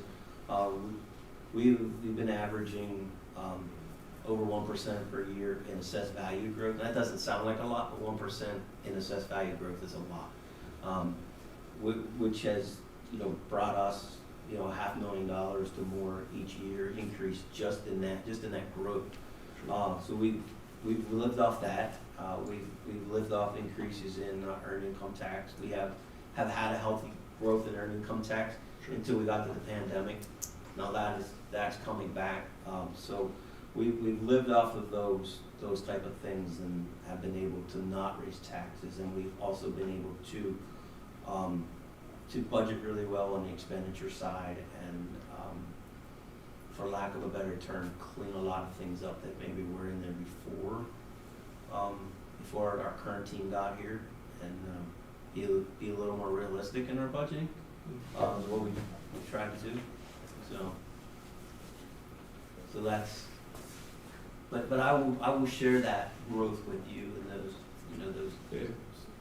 Just the one development that's close to us, I think it's total, it's in over 50 communities, So their 300 kids- homes. Yeah, and their kids. That was a farm Right. 20 years ago with not much tax revenue. It Absolutely. must really, And that one doesn't bring any Right. expenses. Expenses. any for us. expenses either, Mhm. that's rare. Yeah. Do we have a plan for remember the Pennsylvania, is it the Pennsylvania Economic League that comes and gives us a presentation every once in a while? I don't know how many years it is. They come and they tell us just exactly what you were asking, what the long range Yeah. view is for things, and they've been between 1% and 3% accurate. That I asked the person the last time they were here, he's like, well, I was like, how do your predictions usually work out? And he said they average being within 1% to 3%. So I don't know when we do Enrollment that yet. projections is Yeah. what they do. That's what's driving the fair school legislation, because you have certain areas, certain cities that don't have any growth, don't generate any new taxes, they're stuck. Yeah. So that's what's driving that issue. That's fair. And it's, at some point, we'll be built out, Right, At right. some point, we'll slow down, we'll be built out. Alrighty. Okay. The next one, review for contracts. Okay, I'll try to go quick for you. The first one is just an agreement with the Commonwealth of PA, Department of Human Services. It's a stipulation of settlement. So basically what this is our 15-16 school-based access program year was audited. And the audit report came back and said that we owed the state over $227,000 because they said what we submitted was too much. Well, we appealed that. We met, business office and Dr. Durr and her group, we met. We decided we appealed that because we felt we had the documentation to prove what the money was that we got was right. we appealed that, we submitted the information that we had, and then, basically what it came down to is we owed them $3,800 back, out of a couple $1 million, access, audit. So, that worked out very well for us, and it was just a matter of, us being willing to file that appeal and give them the documentation. It really happened between a time period, back in 15, 16, when this was audited, Dr. Durr wasn't here, and someone else now does access in her office, so we're not even dealing with the same people, so we're not sure how the audit itself got so mixed up at the state level, but we were able to prove what our school-based access expenditures actually So were. the settlement is just Yeah. through. Yeah, the settlement is actually just $3,800, so they're basically saying we won't come back and ask again. And they're trying to get us to go away, because we put up a fight, I guess, I don't know, but that's what that document is. So, we were happy to keep our money, for sure. The next one is LearnWell, just a student in a medical facility, cost is $50.25 a day. We have LearnWell contracts each month. Valley Forge is another specialized education services for a student, a special needs student. Tuition rate prorated is $28,922. So, does the parent select that facility and then we have to pay for it, or is it, I don't want to ask the wrong question, I mean, the parent, you work it out with the parents, what's the best educational experience? Yes. So you agree, but it's a process, but it's not I could pick it and. Yeah, It's not a fait accompli. Okay, all right, that's what I thought. Good. The next one is a contract for, basically for free software for our teachers to create flyers and publishing documents. They require a contract to be signed, but it's a free software that we're getting for our teachers to be able to do that. And it's good software? Yeah. It's people, Yeah. I don't know anything about it. Yep. The final contract is the annual contract for the graduation at Lehigh University with a cost of, estimated cost of $11,625.90. Sean, there were some emails that came through, people wanting to keep it, I know for COVID, we kept it outside. What's the thinking on going back to Stabler Arena and versus doing it here at the school? Really a question I have to pass on to Dr. Bogan for now. Is anybody else? He would have Yeah, been, there was a. It's called weather, you want it? Well, we have weather, I mean, they can reschedule, people reschedule outside events all the time, right? Or like you just think, right? Yeah, the deal was sort of, Survey the deal, we did a survey, we had a whole discussion. For 4, you it was know, a 4 over years, so it multiple- was like 9, 10, a long 11, time. 12 graders. So they surveyed the families, the students, it was a big process, we went through all of that, and when the decision was made, Dr. Bolton at that time said, and, you know, this is going to be our decision, we won't revisit it again soon, and then of course, COVID COVID, happened, and then we Because ended then up people could having to experience have it that, here. I mean, That it was. Well, yeah, so that was kind of like, people did experience it it, was and it good, was yeah. lovely, Yeah, I agree. but, Very fortunate, it was a the beautiful day. kind of agreement was that we wouldn't revisit it because the survey and all of the When discussion. was the survey done? came- 3 or Well, it was 3, with Dr. Bolton, I was you know, here, so it was probably 3.5 years ago. I would have to, I don't wanna tell you a year if you're wrong, so, but it was before the pandemic, so. And I think that was the one year, the 2021 students was the student body that, when they did the survey, were the student body that wanted to have it here. Here at home and As the rest opposed to- wanted. So they got their wish. So They it got was their not- wish. Yeah, they did. God works in mysterious ways, but, so 2020 didn't have a graduation. They had a virtual, so it wasn't with the that fireworks. year, it was, yeah, so, I don't know exactly what year, but it was not like 10 years ago, we'll just say that. Yeah, it was Or it 4 5, years? it was Yeah, He's in his 4th year. yeah, Yeah, He's in his so, yep. Thanks. Well, $10,000 is just the rent of arena, that's what the contract is? Yeah, rental and services fees for their employees, cost of their employees, And they seat about how many? 6,000?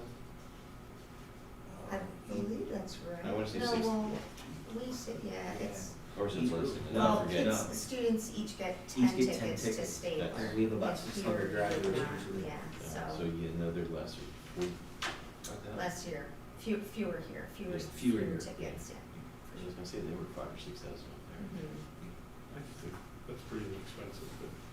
I did tell Dr. Bolton last year that I'm like, this is a beautiful day, Yeah, it and was you know awesome. what's coming. That we're gonna- Yeah, And it it was. really did, you can't blame, because it was really nice, but it was an agreement,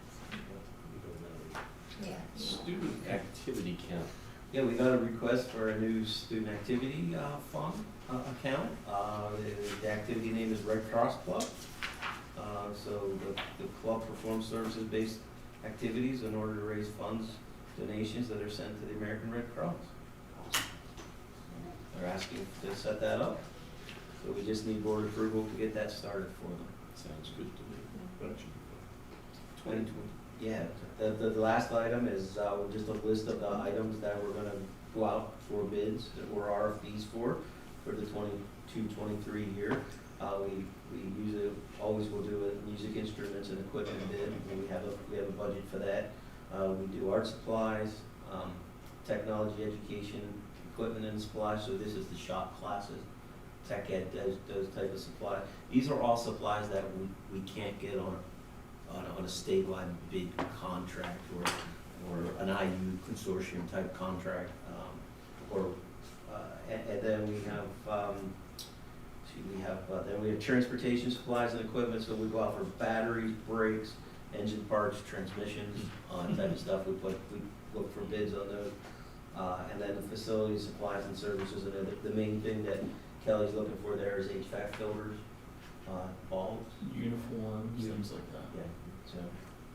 Does the IU add more stuff, or they're just separate in what they provide? So IU does certain things, like the IU bids, Contract. they do the paper, we buy all of our paper Okay. through the IU bid. They do some other things like medical services, nursing, like supplies, stuff like that. So they do some bidding, we do some of our own, we do purchasing on some of the, the state consortium bidding and stuff like that. So we do a wide variety of different places that we buy from. We get gas and diesel from them as well, Yeah, just to do the same IU. thing. We're paying $1.50 for gasoline through the IU. And is that just because of economies of scale, they can get a bigger, So that, and we buy in the futures market. Huh. So we, I would never have thought that the IU does all that they do, you know? I always thought it was just a They have very, much more buying power. Yeah. yeah, Yeah, yeah, so Bigger buying power. we bring all the districts together to buy diesel fuel and gasoline for their bus fleets, and we have some pretty Right. enormous buying power. So it's very helpful. And then we can buy in the futures market, so these $1.50 prices, we secured those a few years ago. So we try to strike when it looks the best for us and put contracts in place and buy. for That's the interesting. IU, so. it's kind of like, in other states, schools run countywide, like Maryland, Virginia, it's county, and so, yeah, that's one benefit of schools running by county, so the IU is kind of, we get the best of that world, but then we still have our local school district. They were localized, So controlled. it's a good Yeah. combo. Whoever looked. Yeah, they work on consortium pricing for our Microsoft licensing, all those software type licenses, they work on all that for all the districts and get a consortium price, so they're very helpful. Any other questions? No, just I didn't want to interrupt, but did you do your new training, the school board training, have you attended it yet? Oh, so when we I thought it did was the ones. within the, sorry, go ahead. So, I didn't want to interrupt, but one of the things one of the exercises I remember doing at the last one I went to was they have you go to a website where it has all of that information that you were asking about, the cost per student, Yeah. how they figure out how much money you're Yep. going to get. I didn't want to go off on a Sure. trail when you were talking, so Yeah. that's coming. Yep. If nothing else, our next finance committee meeting will be March 14th, 2022. Pie Day. There you go. I'm saying it for Dr. 314. Bolton because he's not here. Exactly. Do we wanna take 5 minutes? Do you wanna run right into the facilities meeting? I guess these poor people have been waiting. It's up to you folks, we need 5 minutes? No? No, we're good, let's move forward. Thank you, Sean.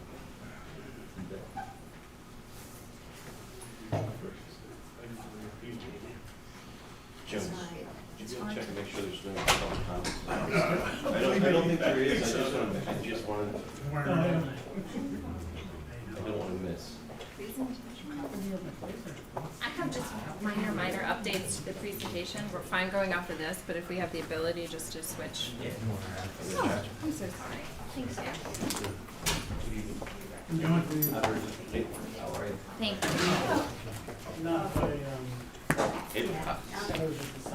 Yeah. Because you're on something sexual. Great stuff. There are no public comments, right? Thanks. no, So you don't have to read it either. I thank you.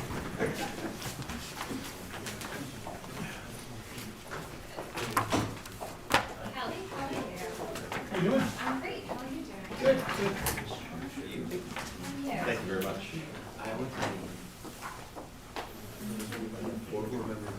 Just the final PowerPoint? Or both? Yeah, I have a bunch. I can just- Thank you. I can give you a Melissa. Just the PowerPoint? The Oh, power, it's the one that's today's date. I'm sorry. just that one? The second one, either the PDF or that. Yeah, that's fine.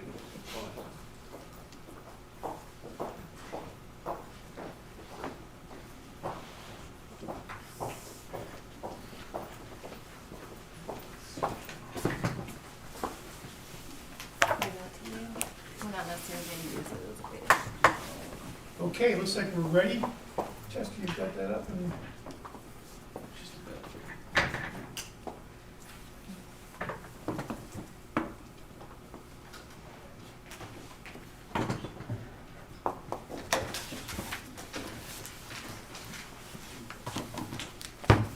Great. Great.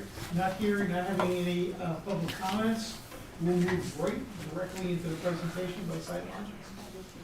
So the show is in your hands, folks. Thank you so much. Thank you for having us here this evening. Today, we'll just dig right into our agenda. As you can see, this is a little bit more robust agenda than you're used to having from us, but that's all right because we're going to keep everything high level and we're happy to answer questions. What you have in front of you is what we're calling a supplementary board packet. So a lot of the details that you might have questions to, you'll find within this board packet. And of course, you can ask questions at any time. We're happy to address them. But you can also use this as a page turn as we work through the presentation. It kind of follows the same format. We'll start with our summer 2022 projects. We'll move into updates from Andy on our pizza and tennis court. And then we'll talk about upcoming board approvals. Those are milestone deadlines and dates that we're looking for some action on you at the February and March board meetings. And then we will talk about budget priorities for 23, 24, and 25. And then we also have other projects for prioritization that we would just like to have a discussion about going forward. So we will start with the phase 1 bid results. As you recall at the January meeting, the bids for this package were coming in kind of between a facility committee meeting and the board meeting. So what we're looking for is presenting you with the bid results tonight and moving those towards board action at the end of the month. Where we'll start tonight is just kind of a recap of where we were last year at this time. So we had started with the phase 1, new parking and restoration. We had the student academy in there, and then the district-wide building maintenance exterior site work. What that brought us to in November was a total of 2.2. Since then, we had pulled the salt storage shed and the parking lot 3 at the district operations building from that. We're to be included later. And what we've done is we've updated and approved budget based on our estimates at that time. So we were looking at a 1.901672 budget for that. When the January 19th bid results came in, you can see we're doing a budget estimate comparison, the column on the left versus the bid result on the right. We had 2 contracts out for public bid. The first was the site work, and the base bid project was the high school lot 1, which is right at just below the tennis courts. The Penridge Academy for Student Wellness turnaround, which is just behind the building here, and then looking at parking lot striping of lot 4, which is at the District Support Center, as well as a brand new parking lot at the District Support Center. This also included the bus removal system. So our budget estimate at the time was 1.748. The bid result that came in was 1.893. The second contract was the electrical base bid contract. So this is just site lighting at the parking and bus garage, some power for the snow removal system, and then modifications to the charging system for the bus heaters. Our estimate at the time was $160,000. Bid result came in just under that at 155. We did have some changes via addendum as that project was out to bid. As you recall, we had an enormous amount of participation, which is wonderful and very encouraging. And because of that, we did have a lot of RFIs, so that led to some changes and a little bit of rethinking about the project. We were looking at the rain garden at North Middle School. You can find the detailed rendering within your board packet here. And what we had done also through addendum is that 200 feet of sidewalk that was originally slated for phase 3. This sidewalk is directly adjacent to the project, and it only made sense to include it within this rather than 2 years later and have broken sidewalk. The last piece was adding a additional storm structure at parking lot 1. This is just to kind of beef up something that was already there. And Carolyn, if you have any commentary for the addendum items here, you're more than welcome to chime in, but I think essentially that's where we ended up with that. If you have any questions, you have to give a bit of her explanation, it's pretty clear. So total for phase 1 after the addendums was just over $2 million. The bid result on the 19th was $2,048,000. So this just put us slightly over budget. Overall, I think we're very happy with the performance of this. The contractors that you have that are the low bidders have performed very well in the district. Nice Construction and BSI Electrical Contractors both were on the West Rock Hill Elementary School project that just occurred last summer, and the project ran very well. Phase 1 schedule for approval, February 28th, and then breaking ground and starting everything in May through August of this year. Questions on this slide? Okay. We have to reapprove that on the next board. We approved So the that'll be bids. on the agenda. Yeah, this was a project that was publicly bid. and Yeah, I it's know. approved publicly. I think it's also important to know for the district that the bids were valid for 60 days from the date of bid. Because of the timetable that Melissa noted earlier, that the bids were received between the Facility Finance Committee meeting and the board meeting. It is, if we did not act in the upcoming board meeting and went into the March, we'd have to rebid. Well, it's not- We'd either have to have a special voting, another special Correct. voting meeting, or we're gonna lose these, we have to rebid. Correct. We approved them, so I mean, it's just a slight change, I think.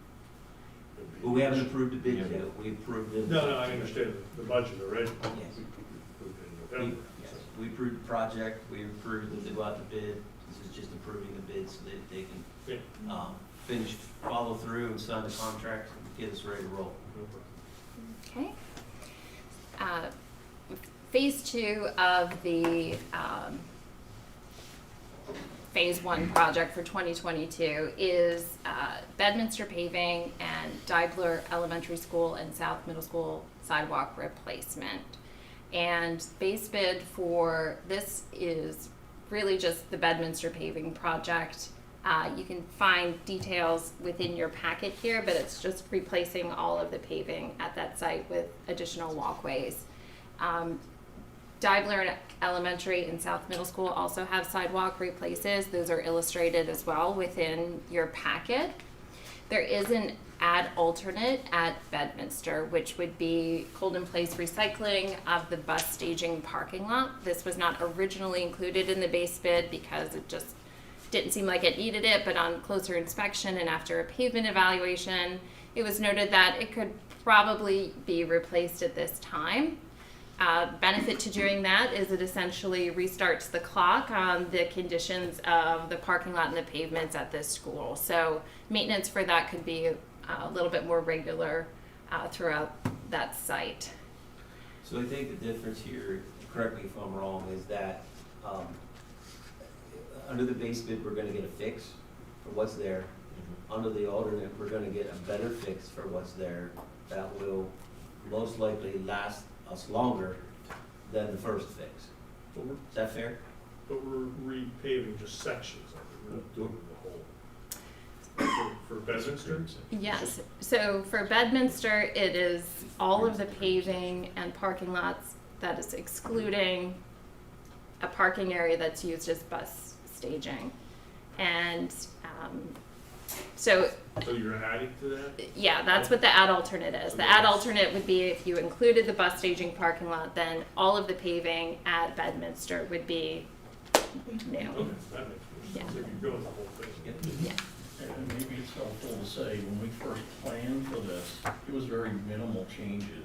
And once KMW did a further study, core samples and things, it developed into a more long fix for it. It wouldn't be a temporary Band-Aid, that this is the right fix for that job. While you're there and tearing it up, you must tear it up, do it right. Yeah. Well, Logic. Just adding voltage, it should. Yeah. But it is more than what we originally put in front of you as a board. So when we met, Dr. Bolton said, well, let's show it as an alternate, and then the board can make a decision how we want to move forward. Yes, and it should be noted that the schedule for this project, this project actually went out to bid on Monday, the 14th. Okay. So we actually have a lot of contractor participation, which is very encouraging. The bids for this project are due March 4th, and we're looking for that approval on March 28th. Between then, obviously, we'll be able to present it at the March facility meeting and have discussion with the bid results. But for the purposes of today's discussion, you can see how we've incorporated the Phase 2 base estimate and the Phase 1 bid results, so you can start to see what that total looks like. So the first is 200,000 and 72 is the alternate that you're. Yes, right now, that, yes. If we do it at the same time, that's the price. If, just an estimate, if you did the alternate later, would not be 72, it would be, what, a lot more? A lot, or just, relative to what the current bid market at the time of bidding would be. Okay. And these are estimates. Yes. These are estimates, and there, to your earlier question about square footage and locations, in page 3 of the packet is a nice little graphic that's color coded and for your viewing pleasure. And if there's any other questions, obviously, between now and then, we're always available whenever you need. Yeah. I think it makes sense to do it right. Yeah, I agree. I mean, you're there, they're gonna be paving, so. Yeah, don't do it twice. Yeah, don't do this, yeah. Maybe Any questions on the bid so far, the bid Phase 1, Phase 2 stuff? Move on. Moving on project updates from both 2020, mostly from 2021. The West Rock Hill project it's going to be a theme tonight. Temperature sensitive, weather sensitive. The punch list that Nice Construction, who's also the low bidder for consideration with the board for Phase 1 for this summer.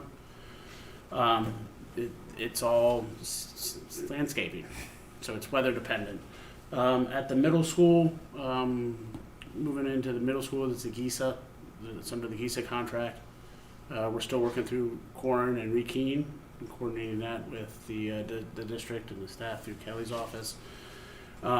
Just a small amount of doors. I would put this in the same category of definitely within punch list categories. We're substantially complete with them. We're troubleshooting odds and ends type of category of remaining items. Kelly, nothing of great significance that or showstoppers per se. On the high school tennis courts, I think if you may recall at the last meeting in January, we reported out a contingency plan, our primary plan, and then contingency plan. Unfortunately, our contingency plan is now our primary plan, where the district will be reimbursed through SiteLogic and or the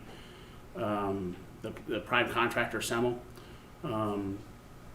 for reimbursement of the transportation and the rental costs related to the temporary facility. I think we spoke last time about some news of that occurred earlier that meeting day related to site selection of that temporary location with concerns focused around Title IX and aligning with the facilities that were utilized last fall. Still working through some of those locations with the municipalities, but that is the primary. We've, since that last meeting, are now underway with a weekly check-in where every Thursday-ish, we're taking a look at the next week's weather and assessing whether or not we can commence based upon the forecasted weather. Now, to refresh everybody's memory, it's 50 degrees, but it's not just during the day. It's at night, and we need it for an extended period of time.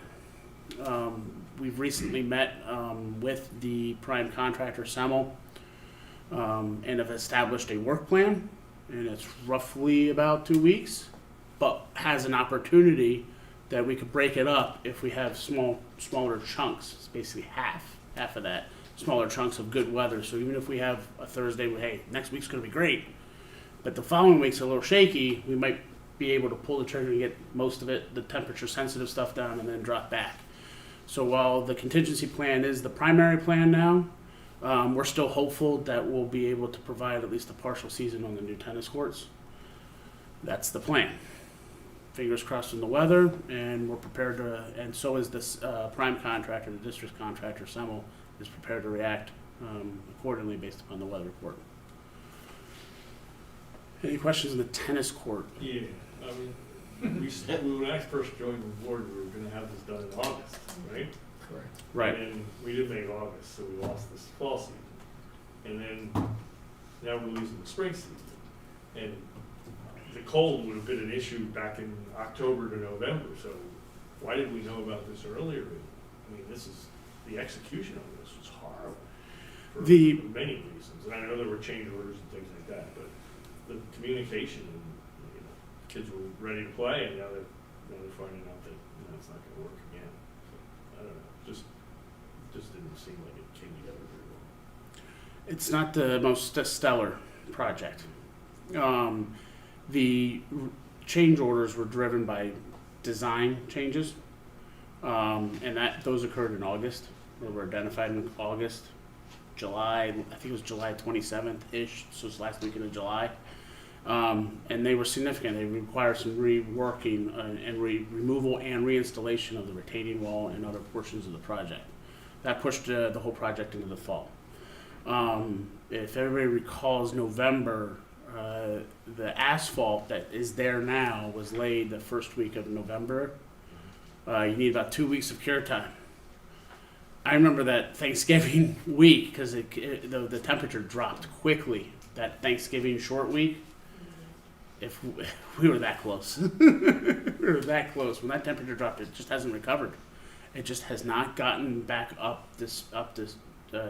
past 50 for an extended period of time. Since that third week in November, we were that close. It scares me about all the other projects that we're doing. I mean, they're different contractors and different people, but we can't have parking lots that take this long to do. Also, I don't know how we better control it. Control the weather? No, it's not just that. Yeah, but the tennis court has a unique Yeah, it's scenario I because of the understand upper layers and so Or forth. that we found So things out that we didn't. Yeah, that, Yeah. that was, That, that was. but maybe that That was- could have been found out early, you know, I mean, it's just. The criticism is fair. The concern is very fair and very real. I offer this comparison. The design changes at the tennis court were structural, like retaining wall. They were holding things up. At the same time, you were running a second parallel project last summer. Completely, you're running NICE and BSI at West Rock Hill. Flat work. It was site work. It was asphalt. It was concrete.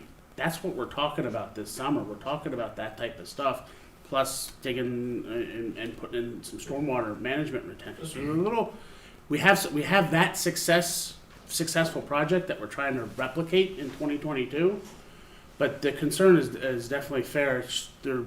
We do have that successful project that we're trying to think. So that's what we hopefully are looking to replicate here in 2022. Yeah, I'll just add, I think it's about, I think your comment is valid.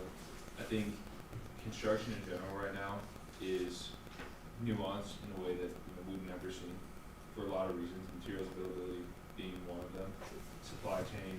I think the best thing that we can do to put ourselves in position to not have these incidents occur, one is we did make some changes internally. This was not a stellar job, as Andy put it, and that's as politically correct as we can say here. But two is that the second part of this being we making decisions earlier, making sure that we're getting contractors, issued contracts as early as possible, so that we're not running in, we're giving additional time. We have in the past. We did award contracts on this project a little bit later than I was comfortable with last year. So again, one thing that we can ask of the board and the district continue to help us move along when we award contracts. We bid this project in January, issuing these contracts on time because the submittals are not out right now. That's 4 weeks where we're losing time on materials availability and lead time for the project. So just moving those things along as we can will be helpful too. And just being eyes wide open to the fact that I can sit here and tell you all we want about how good we're going to manage the job this summer. It may or may not work out. We run into material supply. We had that challenge. We had an issue with red latex paint, with the tennis court paint just last summer on that job. So it was going to be delayed regardless of whether or not we were able to get that court in place because we couldn't get the court strike. So there were several challenges. I think just being fully transparent with you all going into construction right now, it does take some patience. There are going to be some nuances to jobs. They're not going to be flawless, but we'll do our best to manage and tightly control them.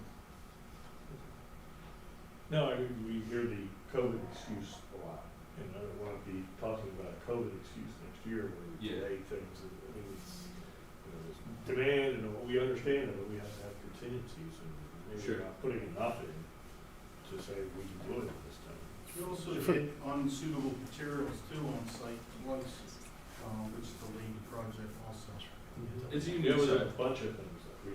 It's a unique. There's the subsurface condition here is unique. I mean, we all know that as far as what we have subsurface. It was a challenge. I think we've learned from some of those mistakes. We made changes on the PM side. It's going to be better. It's going to be a better experience as far as communication. To your point about COVID, not talking about COVID, talking about supply chain. Two different issues now. And That's what I meant. that's the only one. And then again, when we have supply chain issues, it's bringing them to the board level, making you aware of them as soon as we can, so that we can select alternate materials if necessary. Thanks. At Deibler, wanted just to share that the PTO is, as Kelly has probably previously communicated, is funding a pavilion outside Deibler near the playground. SiteLogic is providing some assistance just on land development and zoning and design, not on the actual construction or the procurement of those materials. We're kind of helping where we can, wherever Kelly needs, to help the district execute this project. So that particular cost is not on the agenda for today or for the 28th. But we're still trying to figure out what that scope is, and we're helping out, in the meantime. So, few months ago, the principal of Diebler and the PTO approached me saying that they do a lot of fundraising and they had interest in a pavilion. Once I started looking into it, East Rock Hill Township wanted land development, building and zoning permits, which is kind of out of the ordinary for such a small structure. When we got to that point, that's beyond normal permits that we would do in-house. So I asked SiteLogic for their help to get us to the next step. And their team is actually looking at trying to get a land development waiver to simplify the process. But we may need specifications, erosion and sediment control, things that we don't normally do in-house. So asked them to give us some help with that process, but it's totally funded by the PTO. This is more of an FYI, something that's a normal thing. Many of the schools do have pavilions. It's shown on the graphic there, the rectangle near the playground, the preferred location, about a 20 by 30 structure, typical pavilion. It's just a roof, concrete under it. They may put picnic tables or something else like that at some point, but there's a few hurdles to get through with East Rock Hill to try to get this moving forward, and that's just the process we're in right now. Any questions on the proposed project? Next slide. So as Melissa alluded to earlier tonight, all within the board document is a series of items. We just spoke about the bid results. We would request an action at the February board meeting on the phase 1 bid results, approving the award for NICE and BSI on those 2 contracts. The second item is a series. It's actually 2 change orders within the packet. Both the Semel Excavating, be the change order number 3 and change order number 4. These were carryovers from last November and December. If you may recall from last month, we reported out that we were taking the contract unit prices and having those under consideration for January, and then the other non-contractual ones, or the non-unit price related items being pushed into February. Well, it's February, and so those items are in there. With those items in there, we put them in AIA 3 and AIA 4 intentionally. The reason being is AIA 4, the change order for the Semel, is you'll see also a corresponding reimbursement from SiteLogic to offset that cost, as well as another offsetting reimbursement for the change order to BSI that was approved by the board in January of $18,500, I think 32 or so. Oh, it's right there. So with those reimbursements became 4 different credit addendums. You have multiple contracts with SiteLogic. The first one is the design services agreement that is in place. It's an addendum number 2 to that one. That's the credit for $54,784.95. The second one is the CMA. That's for the BSI. That's the CMA. It's Construction Management Services Agreement. That's with the district and SiteLogic, and that's the reimbursement of the electrical items at Bedminster. And then the fourth one is the one that the board would have to sunshine. It is the relating to the Amendment 2 work that was executed last summer. In that Amendment 2, there was a owner allowance identified for the sanitary work at Penn South. We didn't use it all, so we're giving it back, and that's the Amendment 4 item. If you add up all the cost items that are in this packet, it aggregates to a net return. And those are the change orders per se across the variety of contracts. What does the 10-day notice mean? A 10-day notice isn't before any, It requires a public advertisement Yeah. that just says we will be accepting a credit of $56,993. The Pennsylvania public statute requires us to do that on either an expense or a return credit to you, because technically we're not allowed to do a shared savings agreement, like we're using allowances here. So the only way that we can do that is literally write a contract with you where we owe you. So we have to go through the full ESA amendment process before you would quote unquote award us that contract where we're paying you. You're modifying the agreement some. We can provide language on that. Yes, Newspaper advertisement, based on the website. website is fine, yes, And we have to put that up 10 days before the voting meeting. Yeah. yeah, So I'll wait to get tomorrow. Friday. Yeah, we'll have it. Friday, I'm sorry. 2 minutes. voting meetings. Friday. Yeah. Friday's the 18th. Yep. So we need it Friday. Yeah. What's it Friday? Yeah. You guys are good. I had to look at the calendar. I get things to Friday, so that's all I got. Quick math on that. Anyway. But you didn't have to whip out your phone to look at the calendar. Looking forward, forward-looking is the March board meeting. So next Facility Finance Committee, we should be presenting the board bid results from Phase 2. I think the bid date is March 4th. Yeah. And then, which we'll have to the administration the next business day or there shortly thereafter. And then the subsequent approval at the March 28th meeting. There, we don't really have the luxury of time because we want to, for the same reasons that Garrett mentioned earlier, want to get ahead on the submittals and stuff. The particular scope of work that's being considered at Bedminster is a specialty. So we want to get that particular piece of equipment, or the contractor will want to get the particular piece of equipment secured as soon as they are under contract as fast as possible. So if we stay with the bid schedule, we should be able to get to the March committee meeting. Yeah, with no Right. issues, yep, No issues. yep, And in February, we did, because there was so many RFIs, we had to push the bid due date back. we did Right. extend the bid So that we could date, get all the yes, information to everybody, so it kind of, yes, I think there was, to your point, I think there was 17 just over the week Yes. between Christmas and New Year's.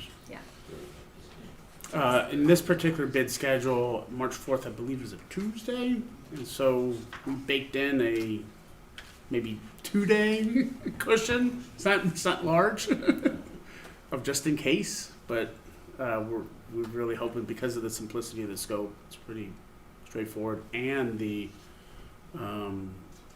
participation that's already been noted in being out there for 48 hours. We're hopeful that we should be able to hold it. okay, good. we're gonna talk about Next item. grade projects.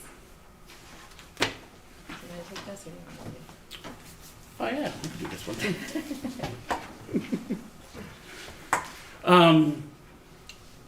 We in past meetings we were talking about the salt, discussed the salt shed at the district's maintenance facility. There was a public community meeting held in December, I think December 17th. We won't get to that particular date, but it's around that date, where feedback was received at that meeting. Concurrent with that, when the discussions that were identified for the salt shed, there was information that regarding the district's long-term plans, particularly relating to the maintenance facility portion at the same location, wasn't known. But now we, through the team and the process, that it's pretty. We know that that's a project on the priority list from the district. It made natural sense to combine the two, particularly with regards to going through zoning and NPDES approval. Both projects would have triggered that review process, which inherently would have been time, money, et cetera, from the district's perspective, as well as impact to the community. To minimize all of that, the district's administration and SiteLogic through some guidance with Mr. Cormack, clearly it makes more sense to combine the two. What you see tonight on the screen and in more detail in the packet is that particular engagement. We are preparing design documents at this time for a combined project. what that exact building looks like, feels like, we'll be discussing at next month's committee meeting. Have some renderings, a little bit more detail. In general, the location of the salt shed is possibly going to be moved to be adjacent to the maintenance building. The yellow square that you see here is a rotation of about 90 degrees to run parallel or end to end of the existing district's maintenance facility building. So all those type of specifics are still being worked through the process of trying and test fitting and looking at what that does to the site plan. There's a couple missions or goals of the updated or combined project. Is the district does have a sizable amount of square footage of buildable land on the lot that continues downhill, so away from 5th Street, that we would want to preserve for potential whatever, 15, 20, 30, 50, whatever years, we'd want to be able to preserve that. At the same time, maximize the ability for the district to have the parking lot for its operations as whatnot. And so that will be a big topic at next month's facility committee meeting with more detail. Anything to add, Kelly, on that one?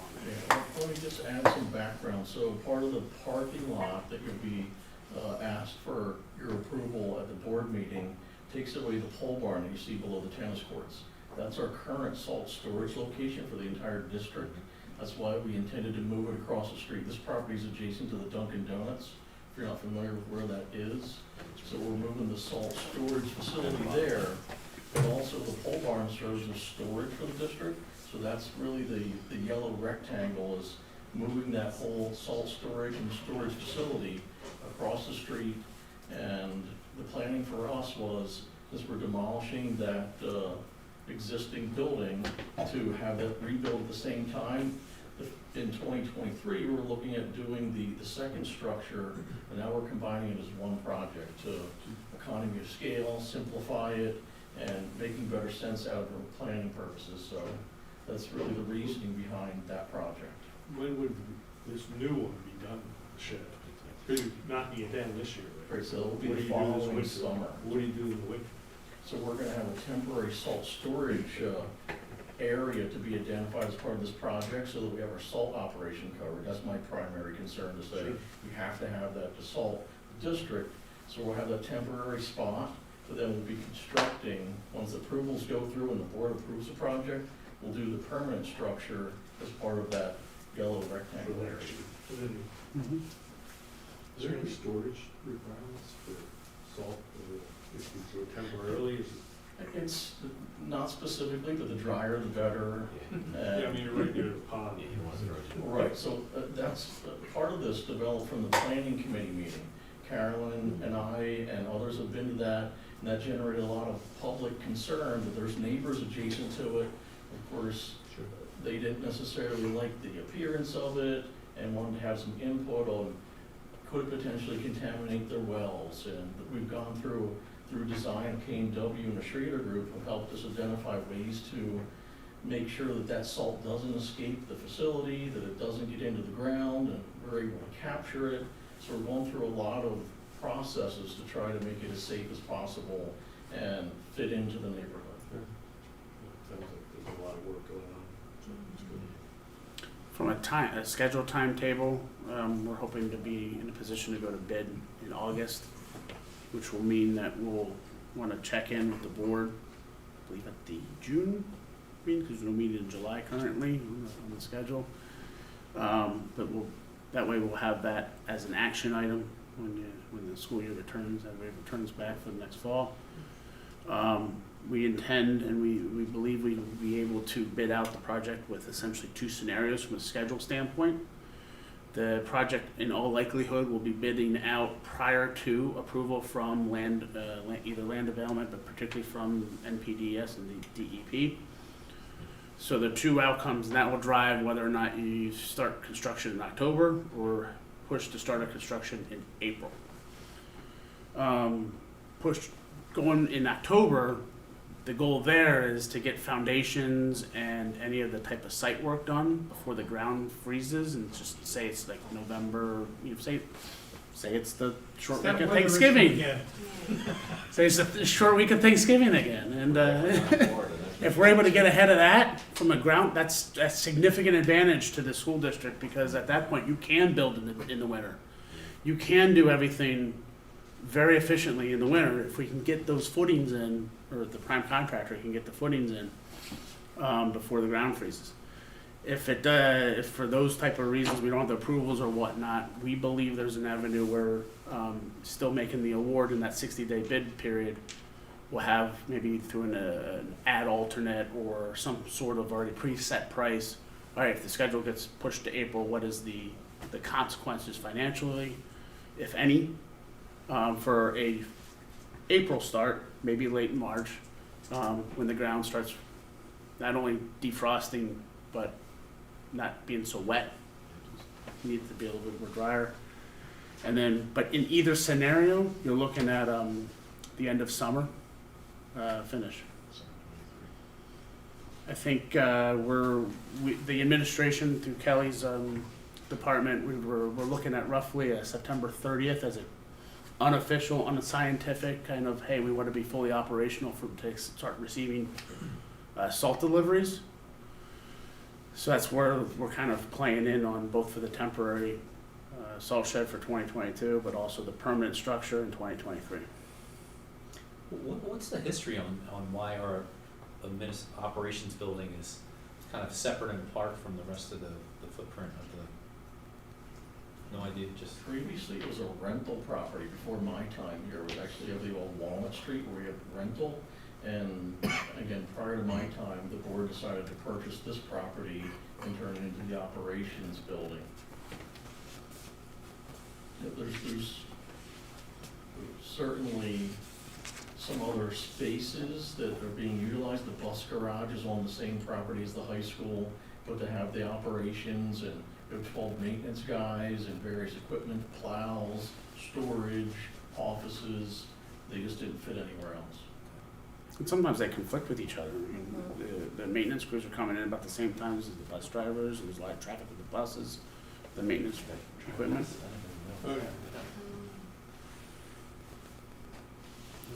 Thank you.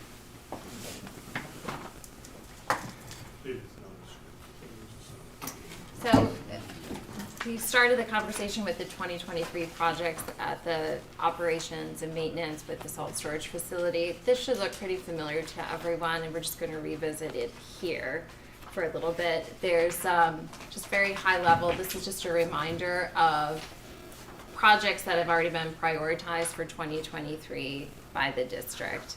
And just moving forward, this is how we'll start to think about 2023 and projects the district has prioritized. This is actually included in your packet. It's the last 3 pages. You'll find 2023, 2024, and 2025.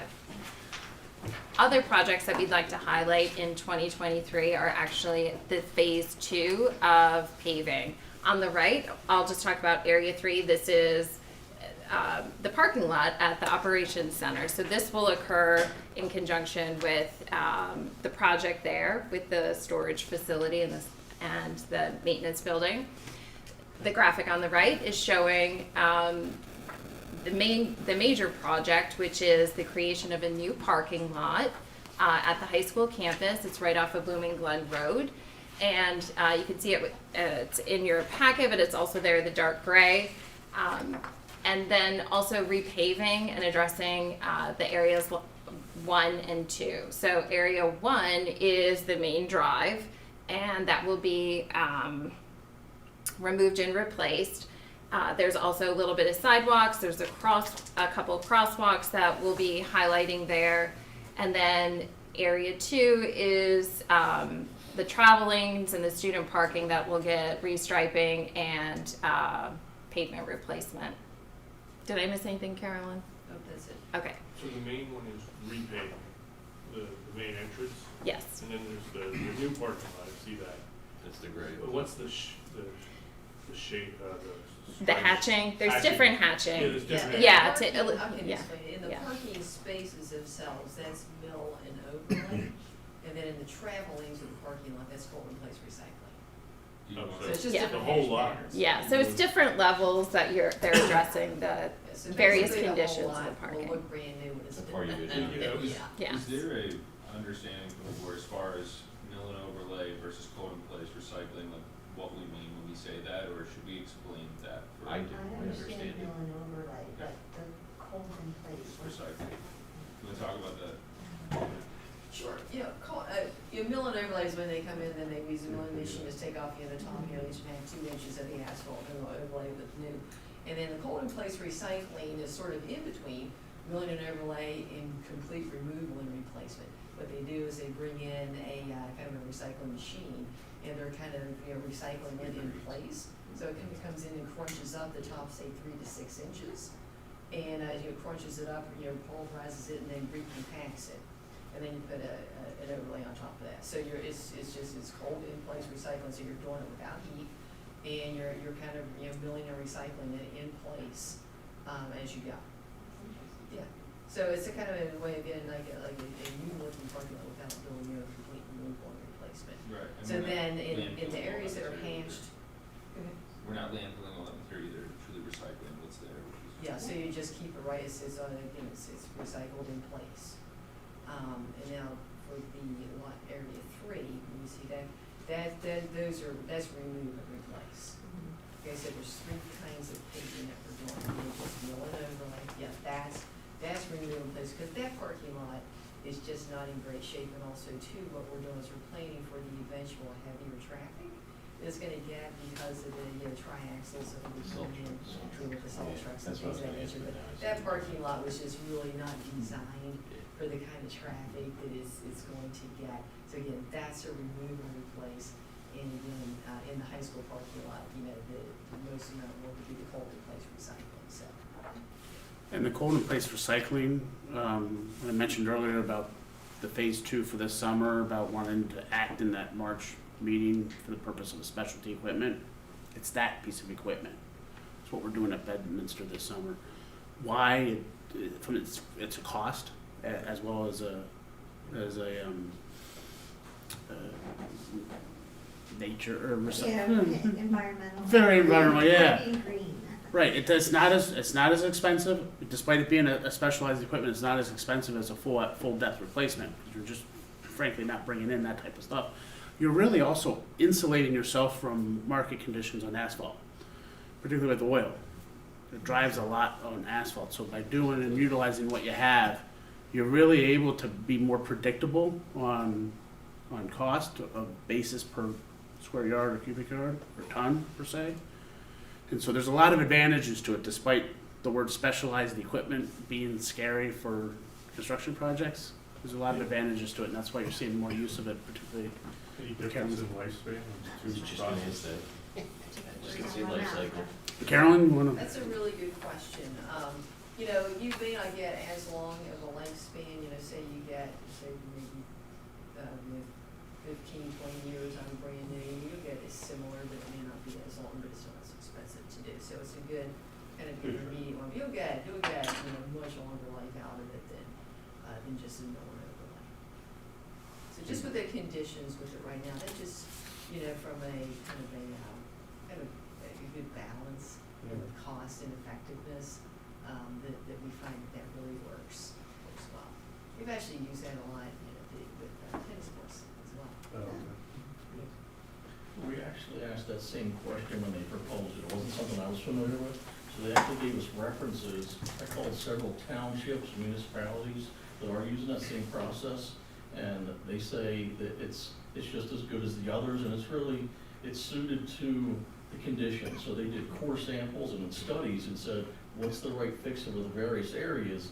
And you'll see through the different color and hatchings, there's different solutions for different areas based on soil conditions. Is there enough base coat and those things? So they've really done their homework to try to save us money by doing the evaluation, saying Colton Place recycling is good for this area, this is a mill and overlay, or this area is a whole total reconstruction. And I'm not sure if everyone's aware of the real driving purpose of these, where you see the additional parking. There's several areas of additional parking that are intended to have more student parking, because we have students parking across the street in neighborhoods, at Giant. We're really trying to, when this project's done through the 3 or 4 phases, there'll be enough parking for every student that's capable of driving to the district. So we're alleviating all those other issues in the neighborhood. Oh, yeah. I know we discussed that For already. sure.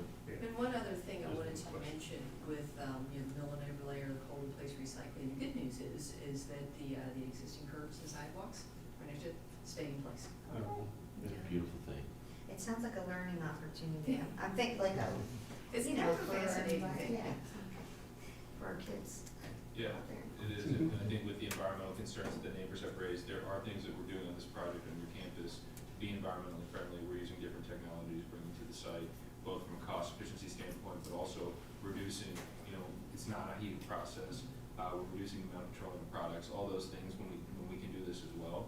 So it is something to take, you know, into account as a public board, that is being done on this, as part of this project, as part of the solution that's been raised. And we're obviously not landfilling the materials that we'd be excavating. Is there, from a QR standpoint, and we're looking, because we're doing something on our website. I mean, it might be something we want to put on our website from a PR standpoint. Sure. That's what I just said, It's it's a going recycling it's issue going on the and board how this bulletin. works, and let the community understand that we are working Absolutely. in a coordinated way Yeah, to save the environment. yeah, So I think if any information you have that can help us. Sure. Really. That's why I wanted her to elaborate on it, because I think it's good for you to have awareness of what the process is and what the drivers are. Because a lot of times, you know, kind of the environmentally friendly options are seen as like cost prohibitive, but this is also benefiting the budget as well. So it's striking a really nice balance. That's great, so we can transfer that information back to the Yes. community on our website, that would be Yeah, excellent. Sure. I would. absolutely. See that. Yeah, we'll coordinate with K&W to make sure that you have whatever information that you need on that. Great, good. Okay, 2024 maintenance projects, again, this is just that high-level list that was already prioritized by the district, so when we start talking about 2024 projects, this is kind of where we're gonna get our reference points from. To continue that conversation on paving, we then again look at the phase 3 paving and sidewalk. Just getting ready. I know, at the main campus. So just before Andy jumps in, I will just kind of highlight, you'll see the beautiful menagerie of colors that we have here, all to kind of illustrate the different approaches that we're taking to the different surface conditions that are existing at the campus. Take it away, Andy. I was just gonna point, whenever you say area 2, it's like an eye chart. I'm just gonna point. Okay, yeah, so you can see we're addressing areas 4 through 8. So this is high school campus as well as the district support center parking that you can see there. What you're not seeing is the new parking lot 5 that is that will eventually be a part of the overall campus plan. We weren't able to capture that for today's presentation, but you'll have it at all presentations going forward. So really, area lot 4 would be, I apologize, I don't have the key, but it is like cold in place recycling there. Lot 4 is essentially just line restriping, and that area, I'm sorry, area 6 is line restriping. Area 5, which is the pink fire lane there, and 7, the bus lane, that is all getting removed and replaced. And then all the different parking, the student parking stalls over there, thank you, would be similar to what you saw on the previous slide. Questions? By the time we get to this, the new parking lot at the bus garage will already be in place. Yeah. Because we're doing that next summer. Yes, Right. yes, yes. So everything else will just catch up with that, and it will be the only one that's just slightly behind, you know, phasing It will wise. be, have been in place for 2 years at that. Yeah, Right. yeah, Yeah. and not see nearly at the same amount of traffic and use as the rest of the sites. So this would be operational for fall of 2024. Yeah, yes. Okay. We do have our high-level schedules at the bottom here just to help kind of inform everyone. And to bring full circle to your earlier presentation, the green and the blue list goes back to your talk about capital planning and Yes. forecast for the next 3 years, so it all ties together. Yes. Believe it or not, it all ties together. It all ties together. Beautiful thing. We got there, Sean, we got there. Size 2 font, but it all ties together. 11 by 17s are the same. Okay, so, and then 2025, much shorter list, with, scopes of work, but again, we'll continually be referencing and updating these as, the district starts putting a plan in place. What we would like to discuss now are kind of those, 3 major scopes of work that we've been talking about for the past couple of years, but have never really identified a plan year or been prioritized in any way. The first is the South Middle School auditorium. What you're looking at are 3 options that we've developed in conjunction with Schrader Group to kind of address different needs at that school. The district is looking for parity across the middle schools, and looking at this auditorium, it seems to be slightly undersized compared to the others. So the 3 different options are here. They're also in your packet. First option is just a renovation to the existing space. We have the scope illustrated below, but really it's just a finishes upgrade, looking to replace stage curtains, rigging, things of that nature. You're not really gaining any seats with this, but you are just refreshing the space that's there. Option 2, How many seats are there? 450 maybe. 450 somewhere around there. No, in the current, in the existing, no, Yeah. not 450. Oh, no, that's what we're. I think that's it's- what What we're are talking we going to the Sorry. Yeah, next so one? How much are we increasing? I think the current space is like 250. Yeah, it's more And than that. yeah, and What's in it's the middle? undersized. The other schools are like 450 to 500. It depends, all 3 of them are different because the class sizes and the amount of students in the buildings, but this was, the 450 was what we determined would accommodate all of the students in that facility at one time. Yes. Yeah, and that's what you're seeing in option 2 and option 3. Not option 1. Yes. And I know there's a lot on this screen. Hopefully it's a little bit better organized in your packet and easy to read. But option 2, you can see is 450 seats. Looking at reconfiguring interior walls, obviously replace brand new finishes throughout, renovating the north side of the cafeteria wall to create a hallway across from the new auditorium addition. There's some site work that's associated with this. I think really what's notable about this is the storage. When you compare option 2 and 3, you can see option 2 does not have the storage, yes, and support spaces that option 2 has. Bruce, you're welcome to jump in and provide more detail about these And options. additional restrooms. No, you're well on your way, but just to segue, option 2 is less square footage overall Yes. as an addition. And the main difference between option 2 and option 3 is the back of house storage and support spaces associated with the auditorium. Also, option 3 incorporates some internal circulation via ramps for direct access to the front of that stage, I believe, versus something that's a little outside and back inside on the option 2 example. So overall, the big difference in price that you're gonna be seeing there is related to square footage. So $1 million is the difference in that one and that one, that Yeah. 7 rooms, 6 rooms, whatever they are, 6 rooms. Mhm. Yeah, and options 2 and 3 not only are the auditorium addition, but they incorporate restroom facilities as well to support that space. I think the biggest difference is, to summarize it, option 3 is a production space.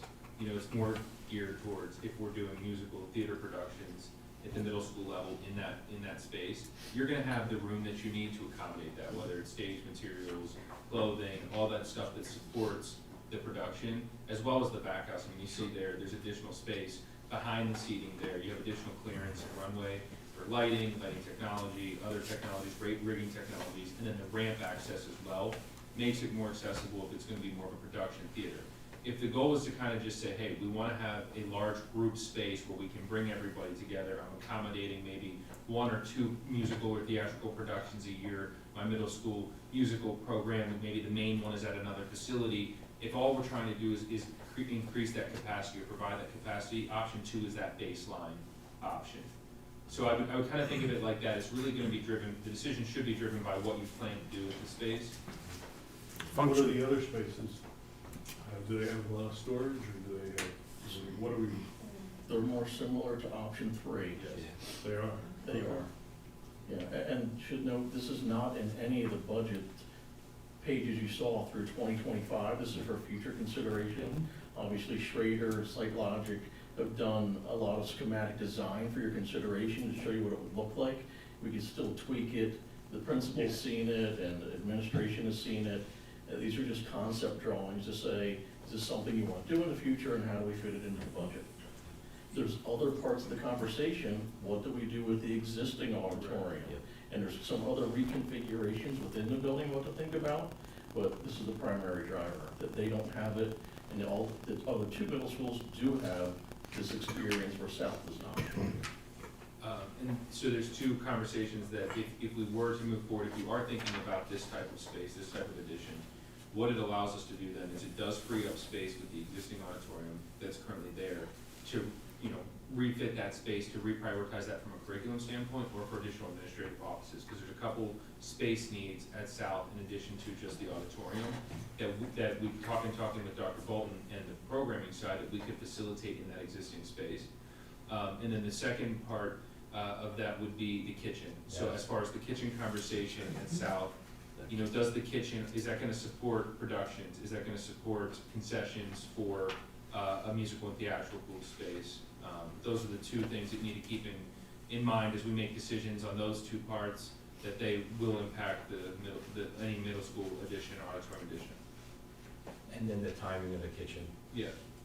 as well. I mean, is it the decision gonna be based on if we're going ahead with an auditorium addition to have that work all done at one time versus having the kitchen work done prior to the auditorium?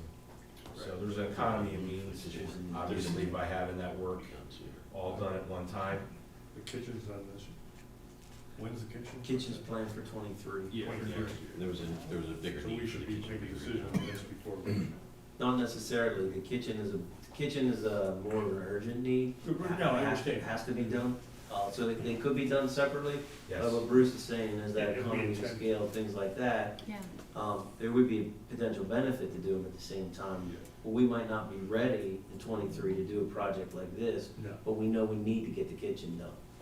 No. Yeah, and also there's a little bit of a capacity conversation that we've had with the existing cafeteria as far as seating and how much we can, how many students we can seat in that space. So we would have an opportunity if we did create an addition, we could do the kitchen renovation next summer, but if we wanted to expand capacity, if that's still an issue in the cafeteria, we could expand cafeteria capacity very easily as part of this project. So I'm just thinking, whatever we do, if logic is in your name, so, I mean, just that it's logical and we won't be redoing or that it won't be awkward, so I have it planned out. The kitchen renovation that's currently planned in design and concept is a significant renovation to that kitchen. I think it's the right renovation regardless of ultimately what we do here.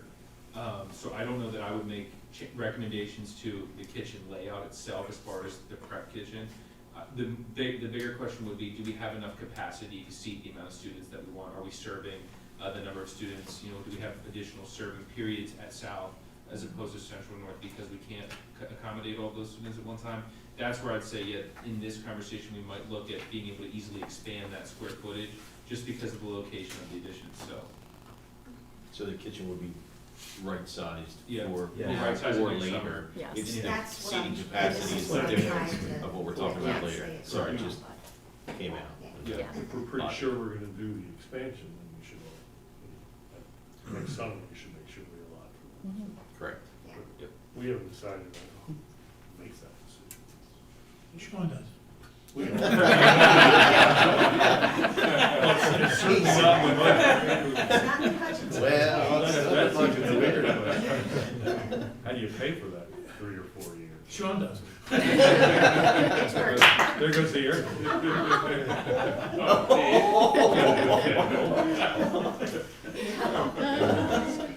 That's a good segue. Yeah. Two slides, yeah. Yeah. Sorry, cool. Yeah. Let's go to the. Sorry, Sean. Yeah. Just jump to it. Yeah. That's Jump fine. right in. Yeah, we'll just jump right in.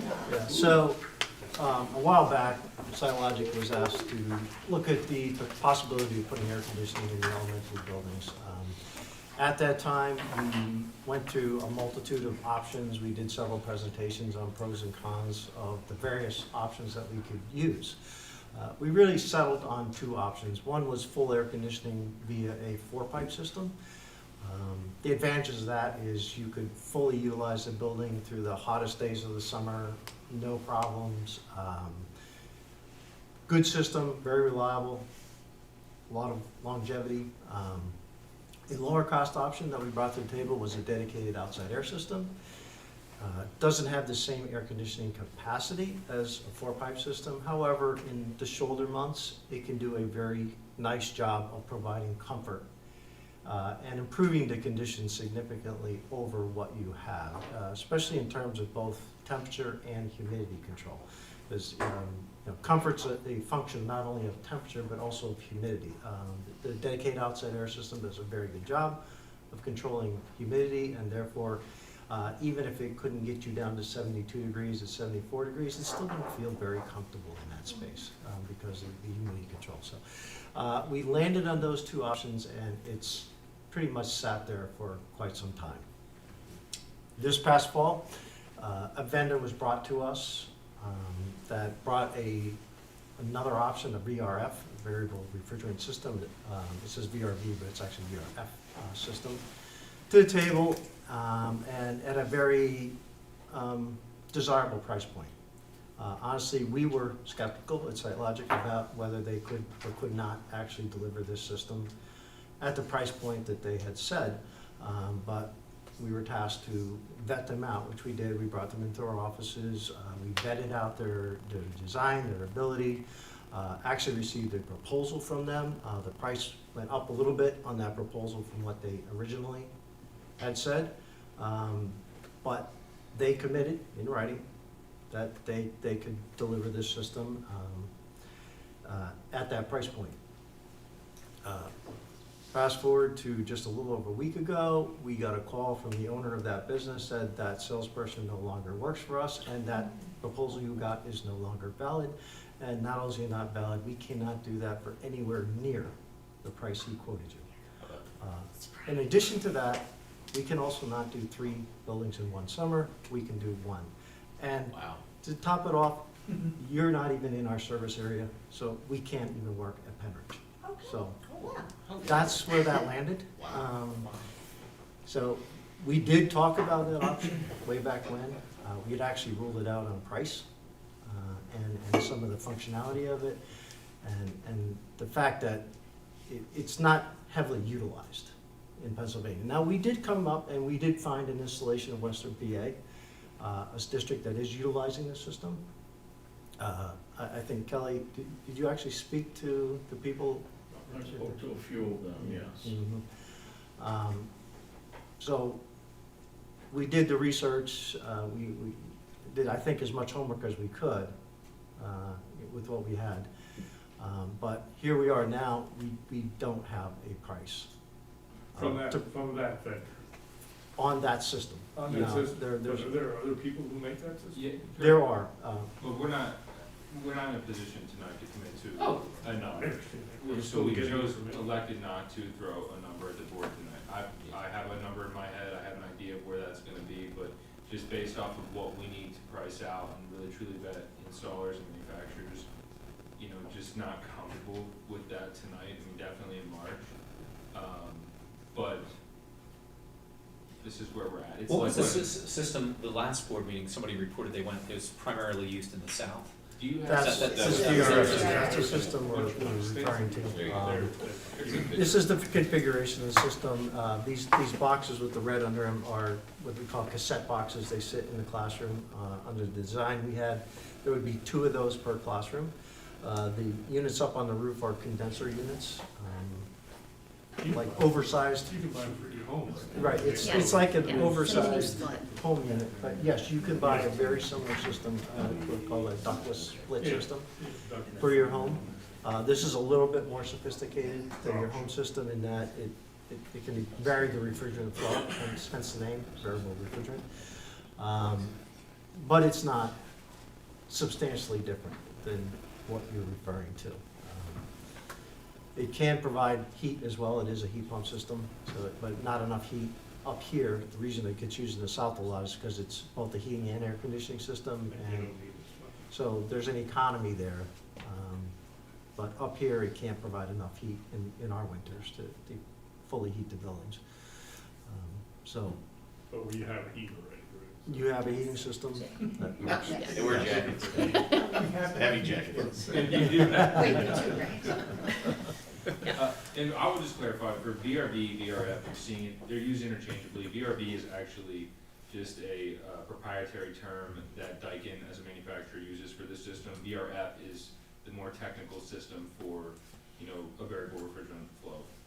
it's the more generic of the two. But I've been asked that question before, what's the difference between VRV or VRF? It's the same. Same. VRV is just the terminology that Daikin as a manufacturer uses. This cut sheet that you're looking at is a Daikin cut sheet. So are we still investigating this? So, technology? yes, I mean, the answer is yes, we still want to go ahead, investigate, get firm pricing on this, and we will come back to you. Is there with any pricing. other technology that could be, because I mean, I think just we, cooling, right? We don't need, I mean, that comes with it, I understand how it works, but is there any other Yeah, thing I that think people the, are using that we don't know about? I mean, we knew about this, it Yeah. was explored originally. Okay. So no, the short answer is, I think Yeah, I don't we've know explored anything all either. the various options, the reasonable options that Yeah. would be applicable to, you know, your facilities. Window AC units? You're on your own. They're pretty cheap. We have Very- to do that. Interim Yeah. cut hole. There's that project. that It you is should not be one of those ice low It is very there. affordable. It would be very Hey, affordable. cut a hole in the But I don't wall, know you from- stick it on the wall, and let the air blow. It's cold. The first cost is desirable. I also have an ice company that will sell you ice blocks and. Another, if you pop to the graphic, another visualization, just since this was a manufacturer graphic, you get about 10 of these cassettes, 8 to 10, depending upon which manufacturer, per one of these. Yep. So if you're looking at 2 or 3, depending upon the size of those spaces, that will determine how many cassettes go into that room. You could, it's very reasonable to assume that you're talking about essentially a farm of. Yeah. Scale it based on the Yeah. number of rooms. And then we've got to look at the electrical costs associated Yes. with, Because you have to be able to Supplying. supply the Yes, power. and Yeah. potential Yeah. that's correct. structural Well, there's a underroofing. hamster over there. We did. What makes it the whole reasoning behind the technology, what makes it efficient, is by loading about 10 on and balancing them out. When one cassette or 2 cassettes want a lot of heat or cold, drawing power, it offsets the ones that aren't. And that's the whole balancing thing. That's what makes it attractive from a technology. But at the same time, it does take a lot of space. You are hitting a lot of area in your facilities to get this installed. And at that point, what is your cost benefit analysis versus the other options of DOAS and so forth? Then you need power to. I think we talked about that. We'll put all those on the roofs. You go roofs, you go on the Sit on the ground. on the ground, you go a variety of locations. Concrete You pads don't- on the ground. You don't put them inside the buildings, you want the ventilation. You need to- Because they're drawing it all in. So And what we have- percentage of Bucks County elementary schools are air conditioned?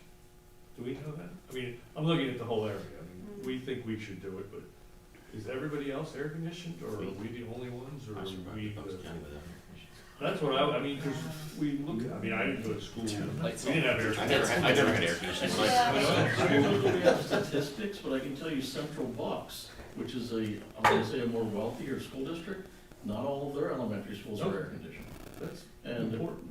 us doing our homework, so SiteLogic originally proposed the traditional systems, the four pipe, the DOAS, and the VRF, VRV came in kind of at the end by a suggestion. I wouldn't say that's a mainstream thing that's proposed for new buildings, although some people are trying it. I reached out to other local school districts, and most of the feedback was negative, but these are older systems. They were problematic, hard to service, they didn't last as long as they were expected to, so I think that's another reason why it wasn't originally proposed. But we actually have some of these single units. We actually installed one in Grass last year in the library workroom, so we do have some of these single units throughout the district, but these are building-wide air conditioning installations of, like they said, they could be a farm where there's one unit outside that does multiple inside. The technology's evolving. It's basic air conditioning. It's a step up above the ice cube and fan or window unit, but It works. it can provide air conditioning. It's just not all the capabilities of the other traditional type systems. Well, we're not even making a decision to air conditioning anything yet. Right, that's the basic question. Do you wanna do it? Yeah, and I think, Well, I thought about it, and yeah, we didn't have air conditioning growing up. It's a However, short- I think it's like in a lot of homes, most homes, is, they have yeah. it, so you get used to it and you can't tolerate it maybe. I agree, They can't expectations. tolerate it. Realistically, you're talking So- 2-3 months timeframe. But the cost has to be there too. Right. Would this just, and I may have asked this before and I apologize, but is it just for the classrooms or is it for the entire building? So the majority of your big box spaces are already air conditioned The larger in there. areas. So this is predominantly the classroom areas and maybe some special use areas as well, but Administrative areas. the entire building would have air conditioning when we're finished. Currently, every elementary offices are air conditioned, gyms and cafeterias and libraries are air conditioned. So all those large spaces have a space for the kids to go to get relief, Yep. but not the classrooms. They just have a big fan. And they would cycle through if it was a really hot day, Yeah, so they they would cycle would. through those large areas that were air conditioned in the event of a 90 or whatever degree And day. what is the air conditioned system for those spaces? They're traditional, they're either a chiller system or a rooftop type system. It would be similar with the four-pipe system that we proposed, a more traditional system. You can air condition through two-pipe, four-pipe, DOAS as partial cooling or something like this. Those are pretty much your options in big space. The two-pipe system, for a lot of reasons, we don't recommend that in construction if you are gonna go with an air conditioning installation. The four-pipe system allows you to simultaneously heat and cool, which allows you to control humidity. There's a lot of benefits to that. But the traditional chiller systems like you have, that would be similar with what's here. You know, would be that proposal. It's a significant cost proposal, though. You know, I think at the same time, that we've been looking at this, we're looking at Central Dauphin, for example. I throw that out there for purposes of similar sized schools. You know, they were looking at 8 elementary schools air conditioning, now they're doing 1 year at a time. And it was about 60 million for 8 buildings for full AC. So, Wow. yeah, and that came in train. So, I mean, that was direct from manufacturer through CoStar. Yeah. So you're looking at a pretty significant cost when you go to a four-pipe system. There's a lot of plumbing that goes in. It's very expensive. And the install is not easy either because you're ripping the building apart to install an air conditioning system. I apologize if this sounds ignorant, but I've seen some commercial buildings that are trying to retrofit with air conditioning. And they just have a unit outside and have it's elevated. That's what this is. That's what this is. But it's not in the ceiling. No, It's like there's on the two wall. ways. You can do wall mounted. Right. Okay. There's options. So it's just on the, but each room then has its own system outside the window, because we all have one floor, it's not like we have multi-floor elementary schools, so each, outside of each building could be 1 or 2 units that have a system attached to the wall, which is Correct. going in, right? Correct, that is the basic option, Okay. and that is the VRV, VRF, that's what we're looking at. All right. The one issue that we had, you know, with your elementary schools is we do have to enhance some of the electrical infrastructure to support this system, to support the install. Because they're older buildings, the electrical load is increasing significantly, so there's some additional costs, but we were kind of seeing driving that cost up over and above that $6-7 million threshold that we were getting for parts and labor was the electrical infrastructure necessary to support them. Yeah, Think of it as a heat pump. yeah, That is. It's basically the same thing, yep, you're not using the heat. So you're just using it in the summertime to create AC. yeah, So it's that's a heat very good. Yeah, actually, the facility we did see, they wait to turn their boilers on, because when it's really moderate there, they can use the heat pump, and it works fine, so they don't turn their boilers on until November, mid-November, because of, so there's a little bit of an advantage there. And I think just from my perspective in facility planning, just with large districts that have a number of, community elementary schools, you're not alone, Penridge is not alone, where there's, in the Central Dolphins, the Central Bucks that have the 10 elementary schools. Is it common to see that elementary schools are air conditioned in Bucks County or statewide? I think no, but the driver is, when you build a new elementary school, now you have air conditioning, and all of a sudden you have staff and students that become kind of the haves and the have-nots, and you kind of create that lack of parity with conditions environments. So that tends to be, in my opinion, the driver to kind of condition your spaces. It's kind of all or nothing. That pushes or motivates public communities to condition a building that hasn't previously been. Otherwise, it's just complaints. If complaints start to get too high, comfort complaints. But that's really I'd say it's 50-50. And with larger districts, it's not as common to see that, 8 community elementary buildings are fully conditioned. There, you see districts going in that way, but because of the cost, it's one at a time. And like Ron said, there's other vendors that do it, but maybe just can't do it the size that we would ask. Like, The VRF, to me, logically makes the most sense Yes. to implement if it works. Right. And if it's reliable. You said the same thing before, and you talked to schools and they didn't like it, but then we found out that they're in the south, and I understand why they're in the south. I mean, there must be somebody doing a substantial amount of these, and if it's half the price, we have to check that out. It would be foolish not to. And I don't wanna base it on one school in Pennsylvania that didn't have a good experience with it. We shouldn't. We should look at all the other situations. As far as vendors, it depends on how you want to install, right? So like what we were trying to figure out for you was, could we do 3 one summer for the next, so that we didn't have that issue of, okay, now 3 buildings are, one building is conditioned, and that we're dragging that out 8 years. But if this is something like, with Central Dauphin, for example, the way they were doing it was they were pairing air conditioning installs with a renovation of elementary school plan, right? So they have a plan here that extended 10 years, and they laid it out for the community. They said, as we renovate buildings, we'll install AC. You have to understand, if you're not in one of these spaces, you've got to wait until your renovation comes. So you can do one at a time. That's easy to find. What we were trying to find was contractors that could do 3 in one summer, 4 in the next, so that we could consolidate the install, so that we didn't have that lagging for you. Could we pay for them? Yeah. 60 in the future. In the future, yes. Well, we're That's different. the long-term plan. 2021. We're talking about, in my mind, long-term items, or a lot of the stuff that we just went through tonight would have to be not done, or moved, or When you changed. say long-term, what's your long-term? 2021. Years, well, give me a year. 4 or 5 years out. Okay, that's fair. I didn't know it was 10 or. No, once we get to did that drop off and we're You're able right. to Okay. put some money in the bank, and. Yeah, I don't think this is anything you can do quick. Correct. We don't even know what to use.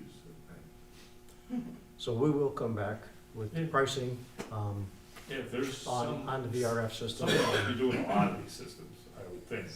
We Maybe not in actually, this area. we install a lot of these, but it's generally in administrative areas, and, district administration offices, more office type spaces, so, we do install these, and we've installed a lot, but we just haven't done an entire building. And We'll think about it as small offices, 30, 40 of them.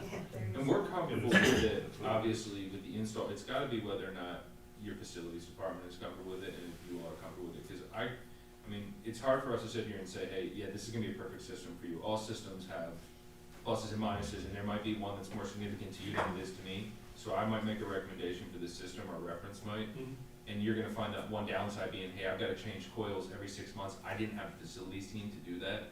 So you gotta look at maintenance as a part of your, because the long-term owner costs, of these systems are varied.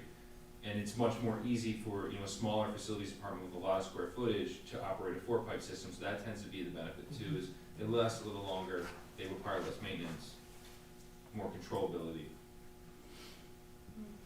Yeah, where you go from one chiller Yeah. that you're working on to potentially 50, 100 units in the school district. As well as coil size too. I mean, if you're talking Well, one one unit, chiller goes down in it the can- whole building. So- Yeah, in the whole building, but Yeah. if You all. try, I understand, I yeah, mean, that's what I yeah, do for a living, so I Yeah. know about industrial Yep. buildings and all sorts of things, so I know the difference, but it's, I'm not ready for the VRF either, but at least we should be checking. Absolutely. Because if we're doing it in 5 years, that technology may be the state of the art, may not, you know, maybe they're very reliable at that point. But from a budget standpoint, it does seem like implementing it sequentially would make more sense than just doing it all at once. Yeah. Well, 3 and 4, I think is what. Well, even if you spread it out. You can spread out over 8 years, you can spread Yeah. over 10 years, you know, and, but I think if you do that from a budget standpoint, if you have a clear and concise plan, you're communicating that in advance to the community, hey, we do have a plan to condition all 8 spaces, it might be over 10 years, Right. but that's planned, I think that's where you don't get into that conversation Sure. of, One You school's know, preferred over another. yeah, right, that would just be my. It's a logical progression. Yeah. Draw straws. And you know, Short one. Maybe you start. Yeah, you literally just draw it out of a hat. televised lottery. Can you go back up one slide? Yeah, so I was just gonna say, you know, the last conversation that we've been having is LED lighting throughout the district. We've captured this exact slide here within your packet. We just wanted to highlight it here for your consideration, reference. So these are our 3 big areas that we don't have sequenced and budgeted yet. So you have the auditorium, you have the lighting, you have the potential air conditioning. Those are the 3 big ones that, like we said, aren't sequenced, aren't budgeted, aren't decided on. They're still hanging out there. This particular project, lighting is a project that would have payback. How much does it take? You know, we have to look at that right now because with the cost of, with the increase in pricing, the payback is probably gonna be much greater than what we projected 2 years ago. Electricity has definitely gone up, so Yeah. there is a cost benefit, a savings benefit to this. And we do have those numbers, and we also have per facility, interior, exterior as well. We consolidated this for the Yes. board presentation tonight. But Melissa, in the packet, is there the per building breakout for, There's not, we needed to verify some of that information, but we'll have it as an update to the next month's packet. And actually, Melissa just brought up a good point. If we do the LED lighting prior to the air conditioning, then your air conditioning equipment is smaller and therefore less expensive. So there's some savings to doing this ahead of. Because you're producing less heat with the Yeah. LED lighting, it's gonna be Yes. less heat in. Yes, exactly. You're not It's logic. offsetting. Again, Yeah. that logic stuff. LEDs are always gonna provide payback at this point. I mean, as far as replacing the amount of light bulbs you're replacing and purchasing, you've got a 10-year lifespan on the light bulbs. So I'm replacing light bulbs if I'm your maintenance department. I'm saving electricity, I'm reducing the cooling load in my building because it's not off-putting all that heat. And again, recyclability and green, I do have to mention that, I'm a big advocate for just being able to recycle LEDs. It's a healthy option. The technology's widely available, it's been used for many years, it's only getting better at this point, but only marginally better. We've kind of hit that peak of where lighting, I think where we can go as far as lighting technology. And now you're just kind of getting into dimming control and color control and variation. And that's, so you see the add option there for dimming capabilities. We do have the ability in every classroom now. We see a lot of school districts doing this. We're doing it almost all of our installs, is being able to dim the lighting because of the one-to-one. I'm working from a laptop. I'm gonna require different lighting than I am if I'm teaching from my whiteboard. Sure. So, And there is a quality of light improvement with LED versus a fluorescent light.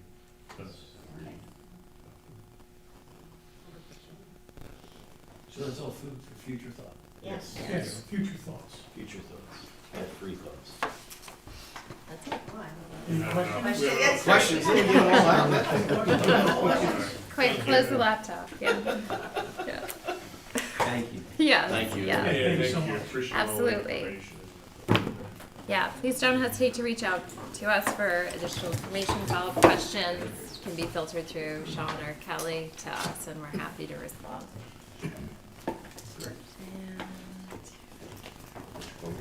Yes. You ready? Yeah. We are. We talked about number 4, the pavilion, but we need to talk about item number 5. We need number 3 we didn't do. Oh, 3. We do 3. That's exactly correct, sorry. So just quickly, 3, is a crossing guard discussion at, South Middle School. The new police chief, sent us a letter, and he talked about, when he came on the job, noticing the problems at South Middle School with the traffic and the situation there. And he went to the council, borough council, and asked for the borough council to approve crossing guard and to commit to paying for half of it, which is something that wasn't done in the past, but they've now committed to doing that. So they're asking the board, asking the district to commit to paying for the other half of the crossing guard. Our annual cost would be right around $3,000 a year to add that crossing guard at South Middle School. Certainly it's something that the principal would love to see happen, is very much in favor of it, and it is something that the superintendent would like to see happen also. So, Is this the same for crossing guards here, it's the same deal they have? Yes, yes. I assume. Yeah, we pay for half, and the township of Borough pays for half. I think it's We reasonable. all good? I'm good with it. Good with that? Okay. Yeah, good for, I mean, All right, great. description. Number 4, the pavilion, we talked about that. Number 5 is the water tower. Let Kelly handle this one. Yes, sir. So does everyone have a rendering photo of the Yes. proposed water tower? So this is North Penn Water Authority, really looking for a property to put a water tower on. They've approached West Rock Hill Township and have had obstacles with them, so they're seeking other properties. So I had an initial conversation with their director of operations to say, how will this benefit the school district? And it appeared that they would be willing to offer a price for the land, the footprint that it would sit on. I was really hoping, can we get free water or something out of it, which they weren't interested in pursuing a conversation like that, but they would look at the value of the land that it would take up. I don't know that that would be that significant. They wanted a one-time payment to the district for the purchase of the land and a right-of-way easement. The only other benefit, which isn't really that impactful, is an additional or better improved water supply line. They're already supplying water to the district, to this property, so I don't really see that as a benefit. But we'd have a newer line, which we already have water now, so that really wasn't significant to me. I don't know if they're willing to negotiate on a cost for the property that this would take up. We could certainly bring them in to have a discussion with the committees or the board to say, what other ways could this benefit the school district monetarily? I think they're willing to negotiate. They didn't really elaborate on why they need the water tower or other properties, what they wanted. I know West Rock Hill wanted a monthly payment from them, like a lease type Right. payment. Why wouldn't you would think that that would be the case? Right. Almost like a They cell may. phone tower, you know, Right. like where you can, because that's the other issue too, is that are they gonna lease out the space on top of their tower to cell phone providers, and then they're making money off of it after they just paid us for the little plot that they put up. It didn't seem that beneficial to me, but they're approaching us, they wanna continue the conversation. It didn't seem like a big impact to me, but we could certainly continue on. I'm waiting for their feedback to say, here's what we're willing to offer you at this point. I'll bring that back to the committee. If you wanna entertain that or further conversations, we can take it from there. So it would Just be the- on the property of the school? And how tall is It's it? the far back, it's Yeah, 150 foot. Oh, Right. yeah. Right, it's those aesthetics, I think that's why they offer these renderings. Do we wanna see this on the property? Do we really care? Well, not unless it's really beneficial for, I mean, it doesn't seem like it's a good deal at this point, unless it's gonna provide some sort of cash stream that could fund some program that we're looking to Right. utilize, you know? And that's what I thought. Can you offset our water bill of $1,000 a month something that would really give us a long-term benefit rather than give me $50,000, that doesn't So seem. look at the water tower in Dublin, I think, and see all the cell, Right, the they top on top utilize a of it, lot yeah. of those for So- multi-purpose. Right, and they're getting, somebody's getting revenue on that on a monthly basis from all the cell phone providers. Sure. Yeah, right now, it doesn't seem like a big impact, waiting for more information. Even if the board's willing to entertain this, that's a whole other conversation. Do you even want to entertain having a water tower on our property? I don't think we do. Yeah. Not for, unless, you know, like you said, it was worth a ton, but I don't think it's worth that much to them. I don't think kids wanna be near a water tower or looking out at water. How big is the Big property? climate. Are you kidding? But I saw the rendering, but it looks way, it looks like it's a mile away in the rendering. 20 acres, it doesn't do that way, it goes all the way to Lawn Avenue. It's kind of a odd-shaped lot that, I don't know how to really describe it. It narrows going towards Lawn Avenue. It actually goes all the way out in kind of a fork shape. But this would be somewhere in an easement area or on our property.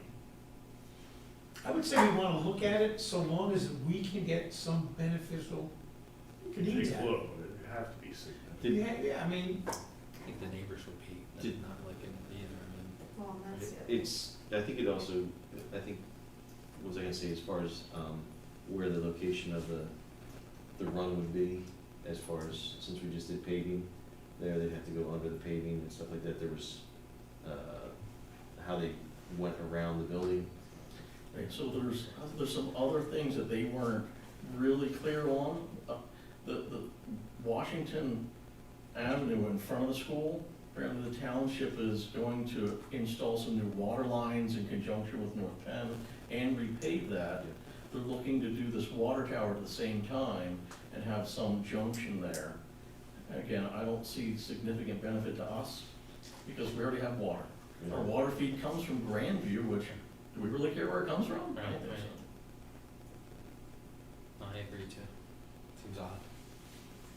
If they can bring us back some bigger benefit, Right. yeah, we Yeah, can. it's It's a huge, but I mean, it's not. It can't hurt that conversation, it's just. I don't think, it's I what don't they think you just present. say no, just come back to them and say, hey, what is it in front of us?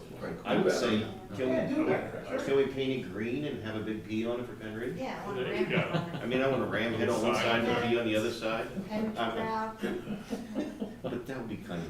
Yeah, they wanna put North Yeah, Penn on it. Yeah, no, because it wouldn't be the Yeah. MPWA, no, it'd have to be the ram. Sorry. We gave you a direction, let's I digress. Don't worry. obsolete items. All right, we just have a few things on obsolete. Bedminster, we have a projector that needs to be recycled, doesn't work anymore. Nutritional services, milk cooler that's gonna be scrapped.